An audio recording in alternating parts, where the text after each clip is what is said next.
అందరికీ నమస్కారం. ఈరోజు మనం చెప్పుకోబోయే కథ కలల రాకుమారుడు. కథలోకి వెళ్ళబోయే ముందు మీరు కనుక మన ఛానల్ని ఫస్ట్ టైం చూస్తున్నట్లయితే తప్పకుండా మన ఛానల్ని లైక్ చేయండి, షేర్ చేయండి, సబ్స్క్రైబ్ చేయండి, బెల్ ఐకాన్ క్లిక్ చేసి ఆల్ అనే బటన్ని ప్రెస్ చేయడం మర్చిపోకండి. కథని ఎక్కడ స్కిప్ చేయకుండా వినండి. మరి కథలోకి వెళ్ళిపోదామా? వెంకట్రామయ్య, సుబ్బయ్య దంపతులకి ఒక్కగానొక్క కొడుకు విశ్వనాథ్. చిన్నప్పటి నుంచి ఆయన ఆలోచనలు అమ్మా నాన్నలకి అంత వంట పట్టేవి కాదు. చదువు సంధ్యలు మానేసుకొని ఊళ్ళోనే ఉండి వ్యవసాయం పనులు చూసుకోమనేది వెంకట్రామయ్య చెప్పే మాట. నాన్న చెప్పిన మాట ఏదైనా సరే అది వినేస్తే పోలే అనేది సుబ్బమ్మ మాట. పుట్టక పుట్టిన కొడుకు. ఆ కొడుక్కి ముందు దాదాపు 15 మంది కూతుళ్ళు కొడుకులు పుట్టిపోయి విశ్వనాథ్ ఒక్కడు ఆ కాశీ విశ్వేశ్వరుడు పేరు పెట్టుకున్న పుణ్యమో ఏమో కానీ ఆయన బతికి బట్ట కట్టాడు. దాంతోపాటు ఇక చాలా మనిషి మృదు స్వభావి. కోపం వస్తే పట్టలేం. విడిగా ఎంత మౌనంగా ఉంటాడంటే అవతలి వాళ్ళు నిజంగా ఒక మనిషి ఇంత భరించగలడా, ఒక మనిషికి ఇంత సహనం ఉంటుందా అనుకునేంత ఓర్పెక్కువ. అమ్మా నాన్నలకి ఎదురు చెప్పే తత్వం కాదు. చిన్నప్పటి నుంచి కూడా ఆయనకి చదువు అంటే చాలా ఇష్టం. దాంతోనే ఆయన ఊళ్ళోనే గవర్నమెంట్ స్కూల్లో ప్రాథమిక పాఠశాలలో 5వ తరగతి వరకు, హై స్కూల్లో 10వ తరగతి వరకు, ఆ తర్వాత పక్కనే ఉన్న గవర్నమెంట్ కాలేజీలో ఇంటరు, డిగ్రీ, ఆ తర్వాత పీజీ కూడా కంప్లీట్ చేశాడు. ఆయనకు కట్టిన కోట్ల రూపాయలు, లక్షల రూపాయలు ఫీజులు కూడా ఏమీ లేవు వెంకట్రామయ్య.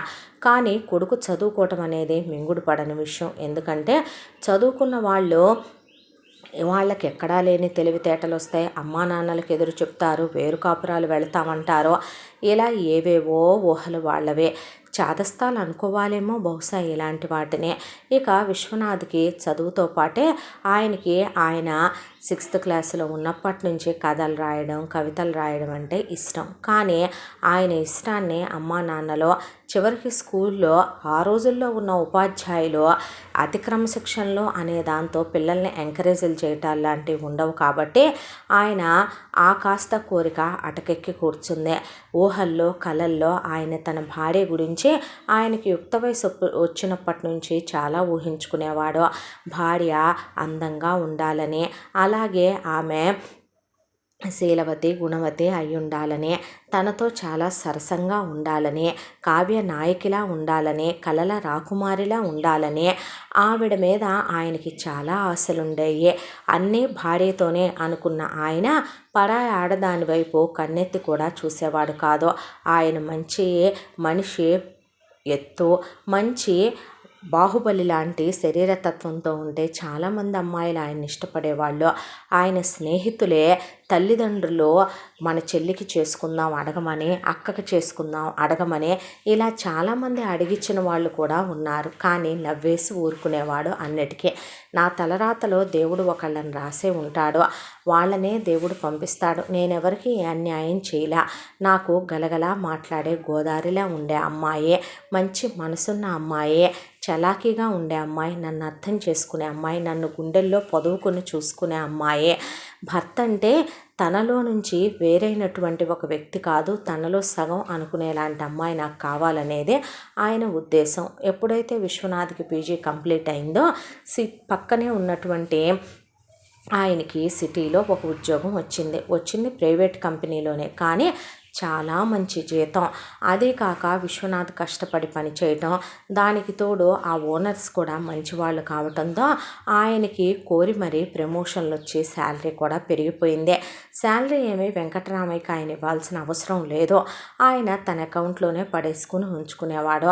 ఇక వెంకట్రామయ్య పొలాన్ని సొంతానికి వేయించేవాడు. ఊళ్ళో ఒక సొంత ఇల్లు, దానికి తోడు ఒక 2 ల్యాండ్లు, ఇక ఒక 50 ఎకరాల పొలం ఉంది వెంకట్రామయ్యకి. ఆ పొలం మీద ఎంత వస్తుంది, ఏంటి, ఏం చేస్తున్నాడని విశ్వనాథ్ ఏ రోజు అడిగేవాడు కాదు. ఉన్న 50కి తోడు ఇంకొక 50 కౌలుకు తీసుకుని చేసేవాడు వెంకట్రామయ్య. లెక్కలేనంత డబ్బు గణించాడు.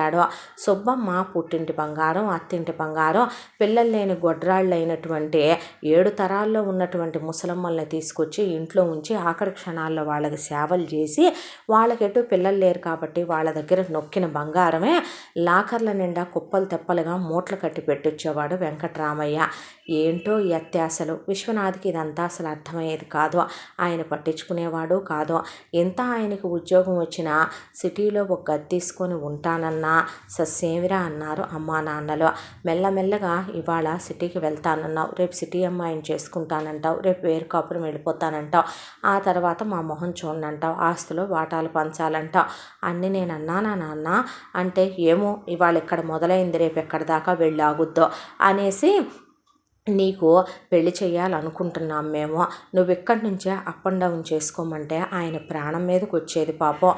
ఆఫీస్కి 9 గంటలకల్లా వెళ్ళాలంటే ఆయన ఊళ్ళో ఉన్నటువంటి ఫస్ట్ బస్సు 6ంటికే. అది క్యాచ్ చేస్తే ఆయన దిగి వెళ్ళేపాటికి కరెక్ట్గా 8:30. ఇక మళ్ళీ తిరిగి సాయంకాలం ఆఫీస్లో 5 గంటలకు ఆఫీస్ అయిపోతే బస్ స్టాండ్కి వచ్చి నిలబడితే 6 గంటలకు బస్సు వచ్చి ఇంటికి వచ్చేపాటికి 8:30. ఒక్కొక్క రోజు కర్మగాలిపోయి ఏదన్నా లేట్ అయితే 9. మనిషి అలిసిపోయి సన్నగా ఉండేవాడు విశ్వనాథం. అయినా సరే ఆయన అలా వెళ్ళాల్సిందే. ఉదయాన్నే సుబ్బమ్మ కొడుక్కి నువ్వే కాఫీ కలుపుకొని తాగెళ్ళిపో అని చెప్పేది. ఆవిడ టిఫిన్లు గట్రా ఏమీ చేసి పెట్టే మనిషి కాదు. లేదంటే రాత్రి సద్దన్నం ఉందే దాంట్లో కాసినే మజ్జిగ పోసుకొని పిసుక్కొని తాగెళ్ళిపో, ఆవకాయ బద్ద నంచుకోనో ఉల్లిపాయ పచ్చిమిరపకాయ నంచుకోనో అని చెప్పేది. చదువుకున్న మనిషి అలాంటివి తినలేక తాగలేక ఆయనకి కాఫీ టీలు కూడా పెద్దగా అలవాట్లేవు. అసలు ఏ చెడు వ్యసనాలు లేవు. స్మోకింగు, డ్రింకింగు, అమ్మాయిలు ఇలాంటి వాటికి, పేకాట్లు, బెట్టింగులు అసలు అలాంటి వాటికైతే చాలా దూరంగా ఉంటాడు. ఆయన వరకు ఆయన ఆరోగ్యాన్ని చాలా కేర్ఫుల్గా చూసుకునే వ్యక్తే. పొద్దున్నే లేచి ఎటు 4 గంటలకే పాలు తీసి అక్కడ పెడతారు కాబట్టి, ఇంట్లో గేదెలు ఉన్నాయి కాబట్టి పాలు కాచుకుని ఒక గ్లాసు నిండా పాలు పోసుకుని దాంట్లో కాస్త బెల్లం, మిరియాల పొడి, యాలక్కాయ పొడి వేసి కలుపుకొని ఆ గ్లాసుడు పాలు తాగి వెళ్ళేపాటికి కడుపు నక్కలాడిపోతూ ఉండేది. ఆఫీస్ వాళ్ళదే ఫ్యాక్టరీలో క్యాంటీన్ ఉంటే ఆ క్యాంటీన్లో నచ్చిన టిఫిన్ చేసి మధ్యాహ్నం పూట అక్కడే భోంచేసి సాయంత్రం అక్కడే స్నాక్స్ కంప్లీట్ చేసుకుని ఇంటికి వచ్చేవాడు. విపరీతమైన కారాలు తింటారు వెంకట్రామయ్య, సుబ్బమ్మ.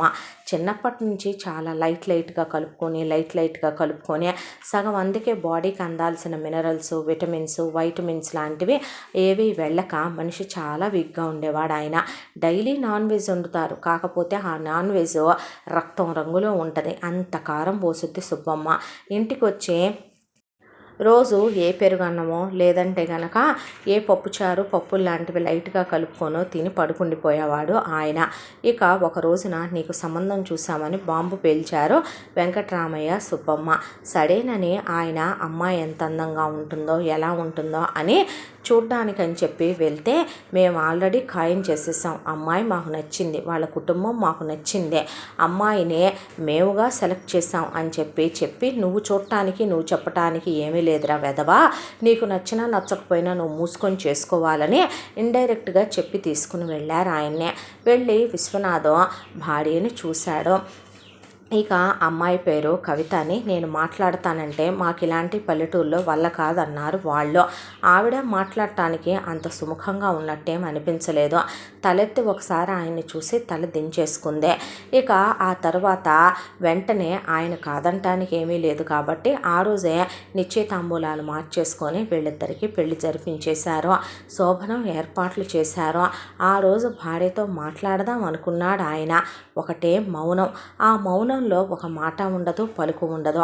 ఆ రాత్రి ఎలాగో శోభనం అయిపోయింది. చివరికి పడక మీద కూడా నాకు ఇలా ఉండాలి అలా ఉండాలనో భర్తతో నవ్వటమో, భర్తను దగ్గరికి తీసుకోవటమో, ముద్దాడటమో, ఆడవాళ్ళల్లో సిగ్గుపడటమో ఇలాంటివి ఉంటాయి. ఒళ్ళప్పగించేసింది కవిత.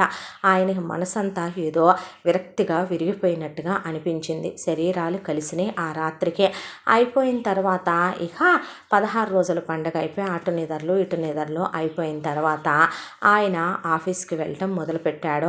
పొద్దున్నే కవిత నిద్ర లేవదు. ఆయన ఎప్పట్లాగానే ఆయన పాలు ఆయనే కాచుకుని వెళ్ళటం. సాయంకాలం ఆయన ఆఫీసు నుంచి తిరిగి వచ్చేసరికి 7:30కి 8 గంటలకే అత్తమామలతో పాటు భోంచేసేసి ముసుగు తన్ని పడుకునేదే. ఇక ఆయన నీళ్ళు ఆయనే పొయ్యి మీద కాకుంటే తోడుకొని ఆయన స్నానం ఆయనే చేసేసే. ఆయన అనుకునేవాడు, భార్య వీపు రుద్దితే, భార్య తలస్నానం చేయించితే, బాత్రూంలో ఇద్దరు సరిగంగా స్నానాలు చేస్తే, ఒకళ్ళకొకళ్ళు ముద్దులు పెట్టుకుంటే, వెన్నెల్లో అలా రాత్రి పక్కేసుకొని కబుర్లు చెప్పుకుంటూ ఇద్దరు ఎన్నో కబుర్లు చెప్పుకుంటూ మానసికంగా శారీరకంగా ఒకటైతే అవన్నీ ఆయన కోరికలు. ఆవిడలో అవేవీ ఉండవు. మౌనం. మాట్లాడదు మాట్లాడదు మాట్లాడదు మాట్లాడదు మాట్లాడదు. ఆయన మౌనంలోకి వెళ్ళిపోవటం మొదలుపెట్టేశాడు. ఒకసారి 2 సార్లు 3 సార్లు మాట్లాడినా తలంచుకోవటం, అక్కడి నుంచి వెళ్ళిపోవటం. అత్తమామలకు మాత్రం నచ్చిన కోడలు. వాళ్ళు వండిన వంటలు కమ్మగా తింటది. అత్తగారికి వంట పనుల్లో సాయం చేసితే, మామగారి ముందు అసలు భుజాల చుట్టూ కొంగు తీయదు. పొద్దున్నే లేచి స్నానాలు చేసి అమ్మోరు తల్లిలాగా అలంకరించుకొని కాళ్ళ కింద పసుపు, మొహానికింత పసుపు, గడ్డానికింత గంధం, తల్లో ఇన్ని పూలు, ఇక నేత చీరలు కట్టి కాళ్ళకు కడియాలు పెట్టి ఇంతంత పట్టీలు ఇంతంత మెట్టెలు పెట్టి చేతుల నిండా మట్టి గాజులేసి ముక్కుకు నత్తు బేసర్లో ముక్కు పుడకలు పెట్టి మనిషి చూడటానికి వింతగా ఉంటుంది కవిత. నా కర్మ అనుకోవటం తప్ప ఆయనేమీ అనుకోలేకపోయాడు. ఇలా పెళ్ళయ్యి ఎలాగైతేనేమి కాలచక్ర భ్రమణంలో 6 నెలలు గడిచిపోయింది. ఈ 6 నెలల్లో ఆయన భార్య శారీరకంగా కలిసింది లెక్క పెట్టి చూడొచ్చు. కరెక్ట్గా ఆయన లెక్కేసుకుంటూనే ఉన్నాడు. చెప్తే బాగోదు కానీ 7 సార్లు కలిశారు 7 అడుగులు వేసినందుకు. ఆ 7 సార్లకే ఇక పెళ్ళైన 6వ నెలలో 3వ నెల కడుపుతో ఉంది కవిత అని తెలిసిందే. ఆయనకి నోట మాట రాలేదు. ఏం మాట్లాడాలో అర్థం కాలేదు. అసలు ఏం తెలుసని ఒకళ్ళ గురించి ఒకళ్ళకి కనీసం ఒకళ్ళకి ఇష్టమైన రంగేదో తెలుసా, కనీసం ఒకళ్ళకి ఇష్టమైన భోజనం ఏదో తెలుసా, ఏంటో ఇదంతా అనుకుంటూ ఉండగానే మా అమ్మాయిని మేము తీసుకెళ్ళిపోతామని కూతురు 3వ నెల కడుపుతో ఉండగా అత్తారింటి వాళ్ళు తీసుకెళ్ళిపోయారు. భార్య మీద ప్రేమ ఉంటుంది కదా, కడుపుతో ఉందంటే మమకారం ఉంటుంది కదా. ఆయన రోజు మార్చి రోజు 2 రోజులకోసారి వెళ్ళి పళ్ళని, భార్యకి ఏమైనా తినాలనుందా అని అవని ఇవని తీసుకెళ్ళి హాస్పిటల్కి తీసుకెళ్తానండి అదని ఇదని చెప్పి, అంటే మాకు హాస్పిటల్లో అలవాట్లేవు అబ్బాయి, మా ఊళ్ళో ఆచార్య గారు ఉన్నాడు, ఆయనే చూస్తాడు. ఇంకో విషయం ఏంటంటే పదే పదే కడుపుతో ఉన్న పెళ్ళాం దగ్గరికి ఇలా మొగుడు రాకూడదు, మొగుడు పెళ్ళాలు ఈ టైంలో అసలు కలవకూడదు. మా అమ్మాయి ఒంటి మీద నువ్వు 3వ నెల తర్వాత చెయ్యకుండా ఉంటేనే మంచిది. 3 నెలలకు ముందు తెలుసుకోలేకపోయాం కాబట్టి అది వేరే విషయం. నువ్వు రాబాకు, అమ్మాయి కన్నాక మేమే చెబుతాం. హాస్పిటల్లో మేము పురుళ్ళు పోయాం, మాకు మా ఇళ్లల్లోనే పురుళ్ళు పోసుకోవటం అలవాటు. గడ్డి చెత్తలో నేను 10 మంది పిల్లల్ని కన్నాను అని తేల్చేసింది కవిత వాళ్ళమ్మ. మరే నేను మాత్రం అలా కాదా అంది సుబ్బమ్మ. సుబ్బమ్మ కన్నా అంతమందిలో మిగిలిన కొడుకు కాలం కర్మం బాగోక కవిత వాళ్ళ అమ్మ కన్న దాంట్లో మిగిలిందో 3. ఇలాగే ఉంటాయేమో ఇలా చేస్తే అనుకున్నాడు ఆయన. ఆ తర్వాత నువ్వు రాని కానీ, నేను చూడాలని ఉందని కానీ, నేను కడుపుతో ఉన్నాను నాకు తినాలని ఉందని కానీ, మొగుడుకు ఒక ఉత్తరం రాసి కానీ, ఒక ఫోన్ కాల్ చేసి కానీ ఆయన కళ్ళు కాయలు కాసిపోయినాయి. ఆ అన్ని నెలల్లో కనీసం వచ్చినప్పుడైనా ఆయనతో మనసారా మాట్లాడేది కూడా కాదు. వెళ్ళి ప్రయోజనం ఏముందని వెళ్ళటం మానేశాడు. 10 నెలలు తిరిగిన తర్వాత ఇంట్లోనే అతి వ్యయ ప్రయాసలు కూర్చి 2 రోజుల పాటు నొప్పులు పడి మొత్తానికి కవిత ఒక పాపని కందే. పాప పుట్టింది అని చెప్తే చూడటానికి వెళ్ళారు విశ్వనాథు, వెంకటరామయ్య, సుబ్బమ్మ. వెళ్తే వీళ్ళు వెళ్ళింది కరెక్ట్గా పాప పుట్టాక 3వ రోజున. వీళ్ళు వెళ్ళేసరికి రాత్రికి రాత్రే కూతురికి వాయిగమ్మిందని, నాటు మందులు తినిపించామని, అయినా ఆ నాటు మందులు ఫలించలేదని, కూతురు పోయిందని శవాన్ని ముక్కుల్లో దూదిపెట్టి చెత్తలో పడుకోబెట్టి 3 రోజుల పిల్లని పక్కనుంచారు. ఆయనకు అసలు ఏం మాట్లాడాలో అర్థం కాలేదు. మనిషి అలా కూర్చుండిపోయాడు. నష్టజాతకుడు అన్నారు. ఆయనకిచ్చి చేయటం వల్లే తమ కూతురు పోయిందన్నారు. ఏ రోజు తమ కూతురు సుఖపడింది లేదన్నారు. ఆయనకు అసలు వీళ్ళు ఏమంటున్నారో ఆయన ఏం వింటున్నాడో ఆయనకేం అర్థం కాల. ఒక్కరోజు తమ కూతురు మనసు అర్థం చేసుకోలేదు. అమ్మాయి వ్యవసాయం చేసే అబ్బాయిని చేసుకోవాలనుకుందే, తనతో పాటు పొలం వెళ్ళాలనుకుందే, అమ్మాయి ఇద్దరూ కలిసే అమ్మాయి చేత్తో వండిన వంట తినాలనుకుందే, అసలు అమ్మాయికి కుదిరిన సంబంధమే కాదిది అని వాళ్ళు వీళ్ళు అన్న మాటలకి ఇష్టం లేనప్పుడు ఎందుకు చేసుకుంది, నేను బలవంతం చేయలేదు కదా, అత్తమావల మాట కాదనలేని బిడ్డ కాబట్టి తలంచుకొని వెళ్ళిపోయింది అనేసరికి, అంటే అమ్మా నాన్నల కోసం తన పెళ్లి చేసుకొని ఒళ్ళప్ప చెప్పేసిందా, చిచ్చి అనిపించింది ఆయనకే. ఆ తర్వాత పిల్ల బాధ్యత మాది అని సుబ్బమ్మ శ్రావ్య అని పిల్లకి పేరు కూడా పెట్టేసి పిల్లని తీసుకొని వచ్చేసింది. వచ్చిన తర్వాత 1 సంవత్సరం పాటు మౌనంగా ఊరుకున్నారు. కోడలిది నుంచున్న ఫోటో పెద్దది కట్టించి ఇక శోక సముద్రాల్లో ఇద్దరు ఏడవటం, కోడలికి ఇష్టమైన రోజు వండి సుబ్బమ్మ అక్కడ పెట్టడం, కోడలు కాకి రూపంలో వచ్చిందని చెప్పటం, సంటి పిల్లని తల్లి పటానికి ఎదురుగా పడుకోబెట్టడం, వచ్చిపోయే వాళ్ళు సానుభూతులు చూపించడం, విశ్వనాథ్ అత్త మామలు ఇక పెళ్ళాం వైపు చుట్టాలు రావటం, ఆయన్ని నానా శాపనార్థాలు పెట్టడం, ఇక పిల్లని అదని ఇదని దగ్గరికి తీసి ఎక్కడా లేని జాలి వర్షాలు కురిపించి వెళ్ళటం, ఆయనకి జీవితం విరక్తిగా అసహ్యం కూడా వేయటం మొదలుపెట్టింది ఆయనకి. నా బతుకులో నేనేం పాపం చేసుకుంటే ఇలా అయిపోయిందిరా దేవుడా నా జీవితం అనుకుంటున్న క్షణంలో సంవత్సరం అయిపోయింది. కవితకి ఆబ్దికాలు కూడా పెట్టడం పూర్తయింది. ఊళ్ళో వాళ్ళంతా అబ్బాయిది చిన్న వయసు, ఏమనుభవించాడనమ్మా జీవితం, పోయిన మనిషి తిరిగి రమ్మంటే వస్తుందా, మీరెంతకాలం ఉంటారు చెప్పండి, పుట్టింది ఆడపిల్ల, మంచి చెడు చూసుకోవటానికి ఇంట్లో ఒక ఆడ మనిషి ఉండొద్దా చెప్పండి అనేసరికి వీళ్ళు సంబంధాలు వెతకటం మొదలుపెట్టారు విశ్వనాథ్కి. అయితే ఈసారి ఆయనకి తెలిసిన స్నేహితుడి చెల్లెలు ఒక ఆవిడ పేరు సుగుణ. ఆవిడ చదువుకుంది, సంస్కారం ఉన్న మనిషి కూడా. దాంతో ఆయన స్నేహితుడు ఇలా ఆవిడ ఫోటో తీసుకొచ్చి ఈ అమ్మాయికి నన్ను సంబంధాలు వెతకమన్నారు విశ్వనాథ్ అంటే, వాళ్ళు కట్న కానుకలు ఏమో ఇచ్చుకోలేరు అంటే, చాలా బాగుంది చూడ్డానికి అంటే చేసుకుంటావా అన్నాడు ఆయన. వాళ్ళకి అభ్యంతరం లేకపోతే అభ్యంతరమే ఉంది, నీ గురించి చెప్పి నేను మాట్లాడతానన్నాక నేనే తనతో మాట్లాడతానన్నాడు విశ్వనాథ్.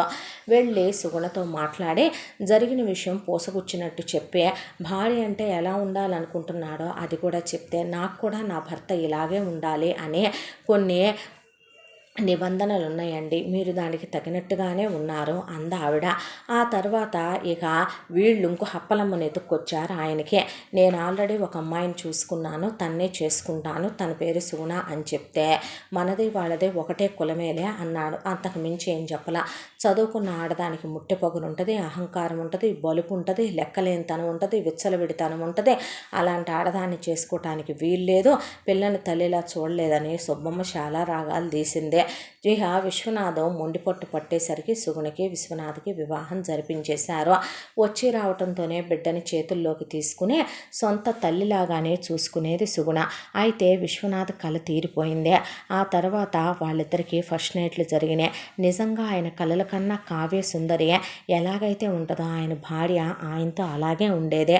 ఆయన వచ్చేంతవరకు భోంచేసేది కాదు.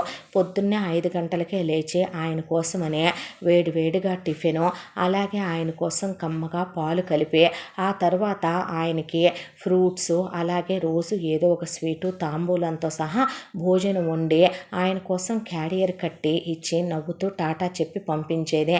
సాయంత్రం ఆయన వచ్చేపాటికి అందంగా రెడీ అయి ఉండేదే.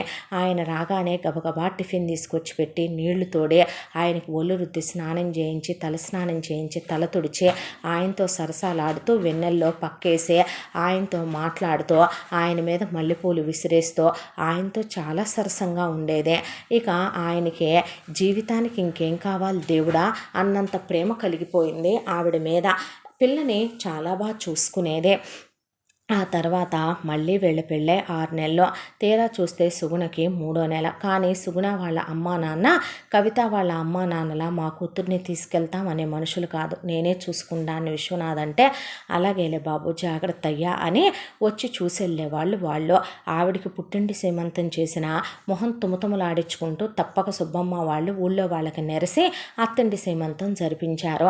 ఇద్దరూ కడుపుతో ఉండంగా పిల్లను పట్టుకునే కడుపుతో ఉన్న ఆవిడ ఫోటోలు కూడా అయిపోయింది. డెలివరీ అయిన తర్వాత డాక్టర్లు ఇక వద్దనుకున్నామండి కానీ వచ్చింది అన్న మాటకి చెప్పానుగా, ఆవిడకి అబార్షన్ చేసే ఇది లేదు, ఆవిడకి ఈ డెలివరీ తర్వాత డెలివరీలు కూడా కావు అనే ఆపరేషన్ చేసి ఆవిడకి పాపే పుట్టింది. పుట్టిన తర్వాత ఇక ఆ పాప పుట్టడంతోనే గర్భసంచి తీసేశారు సుగుణకే. ఆ పాప ఎంతో అందంగా అచ్చుగుద్దినట్టు జిరాక్స్ కాపీలా విశ్వనాథలా పుట్టిందే. శ్రావ్య అచ్చుగుద్దినట్టు కవిత పోలికలో ఉండేదే. పాప పేరు ఇక అది పెట్టాలి, ఇది పెట్టాలి, చచ్చిపోయిన కవిత పేరు పెట్టాలన్నారు వెంకటరామయ్య, సుబ్బమ్మ. ఏమీ అక్కర్లేదు, ఏ పోయిన వాళ్ళ పేర్లు, నష్టజాతకుల పేర్లు పుట్టిన వాళ్ళకి పెట్టక్కర్లేదులే, కానీ నేనే రోజో ఒక పేరు అనుకున్నాను, ఆ మహేశ్వరి అన్నాడు ఆయన. అనేపాటికి అన్నారు వెంకటరామయ్య, సుబ్బమ్మ. మహేశ్వరి అని ఆ మహాదేవుడి పేరు, ఆ ఈశ్వరి పేరు కలిసొచ్చేలాగా మహేశ్వరి అని 3 సార్లు చెవిలో చెప్పేసి బియ్యంలో రాసేశాడు పేరు ఆయన. భార్య అస్సలు ఎదురు చెప్పలేదు. కోడలు మెదలకుండా ఉండటం, మొగుడికి అన్నీ అలా చేయటం, తమకి ఎందుకనో ఆయన వెళ్ళిన తర్వాత ఆవిడ మాట్లాడాలనుకున్నా సుబ్బమ్మ కలిసేది కాదు. వెంకటరామయ్య ఆవిడ చేత్తో ఇచ్చిన నీళ్లు కాఫీ కూడా తాగేవాడు కాదు. ఆయన వెళ్ళాక ఆవిడ గదిలో కూర్చునేది పాపను పెట్టుకుని. పాపను చూసుకుంటూ పుస్తకాలు చదువుకుంటూ, ల్యాండ్లైన్ ఫోన్ ఉంటే మధ్యలో విశ్వనాథ్ ఫోన్ చేస్తే మాట్లాడుకోవటం తప్ప ఎంతకాలంగా వీళ్ళు ఆవిడని కలుపుకుందే లేదు, ఆవిడ కలిసిందే లేదు, అలా అని కంప్లైంట్లు చేసిందే లేదు. ఆ తర్వాత ఇక ఆయనకి ప్రమోషన్ వచ్చింది. దాంతోపాటు ఆయనకి వర్క్ లోడ్ పెరిగిపోయింది. ఇదివరకు ఇట్లా కాదు, పనివేళలు కూడా పెరిగినాయి. రాత్రి 9 గంటల వరకు అక్కడే ఉండాలని చెప్పాడు ఓనర్ గారు. పొద్దున్నే కూడా 8ంటికే రావాలని చెప్తే ఎక్కడి నుంచి వెళ్ళి రావటం అయ్యే పని కాదు. పైగా సుగుణకి వీళ్ళు విలువ ఇచ్చేది లేదు. పిల్లలు కూడా పెరుగుతున్నారు. దాంతో ఇక రేపు స్కూళ్ళకి వేస్తే కనుక మంచి స్కూల్లో వేసి చదివించుకోవాలనుకున్నాడు ఆయన. దాంతో సిటీకి వెళ్ళిపోతాను నాన్న నేను అంటే, అదేమిట్రా అంది సుబ్బమ్మ. నాకు ఇబ్బంది అవుతుందమ్మా, రోజు ఇక్కడి నుంచి వెళ్ళి రావటం అవ్వట్లేదు, ఉద్యోగం మానేసి వ్యవసాయం చేయి అన్నాడు వెంకటరామయ్య. వ్యవసాయం చేయటాన్ని నేను పీజీ చేయలేదులే నాన్న, ఎవరు చెప్పినా నేను ఆ విషయంలో విన్నాను, నీ పెళ్ళాన్ని నుంచు నెలకు ఒకసారి వెళ్ళిరా అంది సుబ్బమ్మ. ఇక్కడ తన నుంచితే ఏం జరుగుద్దో నాకు తెలుసులే, కానీ ముందు పిల్లల్ని తీసుకొని నేను బయలుదేరుతున్నాను అంటే, అయితే నీ రెండో పెళ్ళానికి పుట్టిన కూతుర్ని తీసుకొని వెళ్ళు, శ్రావ్యని ఇక్కడే ఉంచు, మేము పెంచుకుంటాం. అదేంటి మీరు పెంచడం, పిల్లని స్కూల్లో ఇవ్వాలి, చదివించాలైతే మేము ఈ పక్కనే ఉన్న టౌన్లో కాన్వెంట్ పంపుతాంలే. దానమ్మ ఎటు నిన్ను పెళ్లి చేసుకున్న పాపానికి మహానుభావురాలు పోయి పటానికి ఎక్కింది. ఇప్పుడు ఈవిడి పెంపకంలో ఈవిడికి కూతురే పుట్టింది. పిల్లని ఎలా చూసొద్దో ఏమో, ఎందుకు వచ్చిన గోళ్ళే కానీ మా దగ్గర ఉంచుకుంటాం అంటున్నాంగా, ఎందుకు వచ్చిన గొడవ, వాదించకు, నువ్వు వెళ్ళాలనుకున్నావుగా వెళ్ళు అన్నారు. ఆయనకి ఏమీ మాట్లాడకుండా ఆయన సిటీలో ఒక ఇల్లు అద్దెకి తీసుకుని భార్యని బిడ్డని తీసుకుని వెళ్ళి కాపురం పెట్టుకున్నాడు.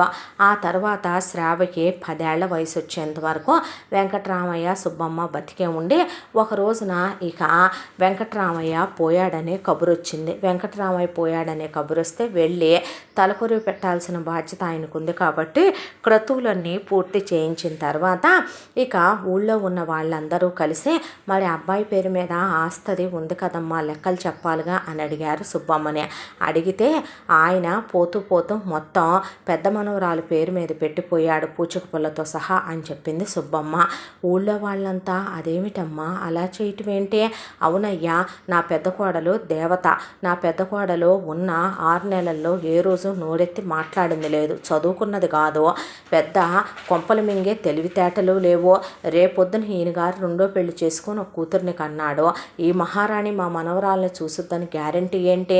అందుకనే మా జాగ్రత్తలో మేము ఉండాలని పిల్ల పేరు మీద పెట్టుకున్నాం, తప్పేంటి అంది. అనేసరికి సుగుణకి మనసు చివుక్కుమందే.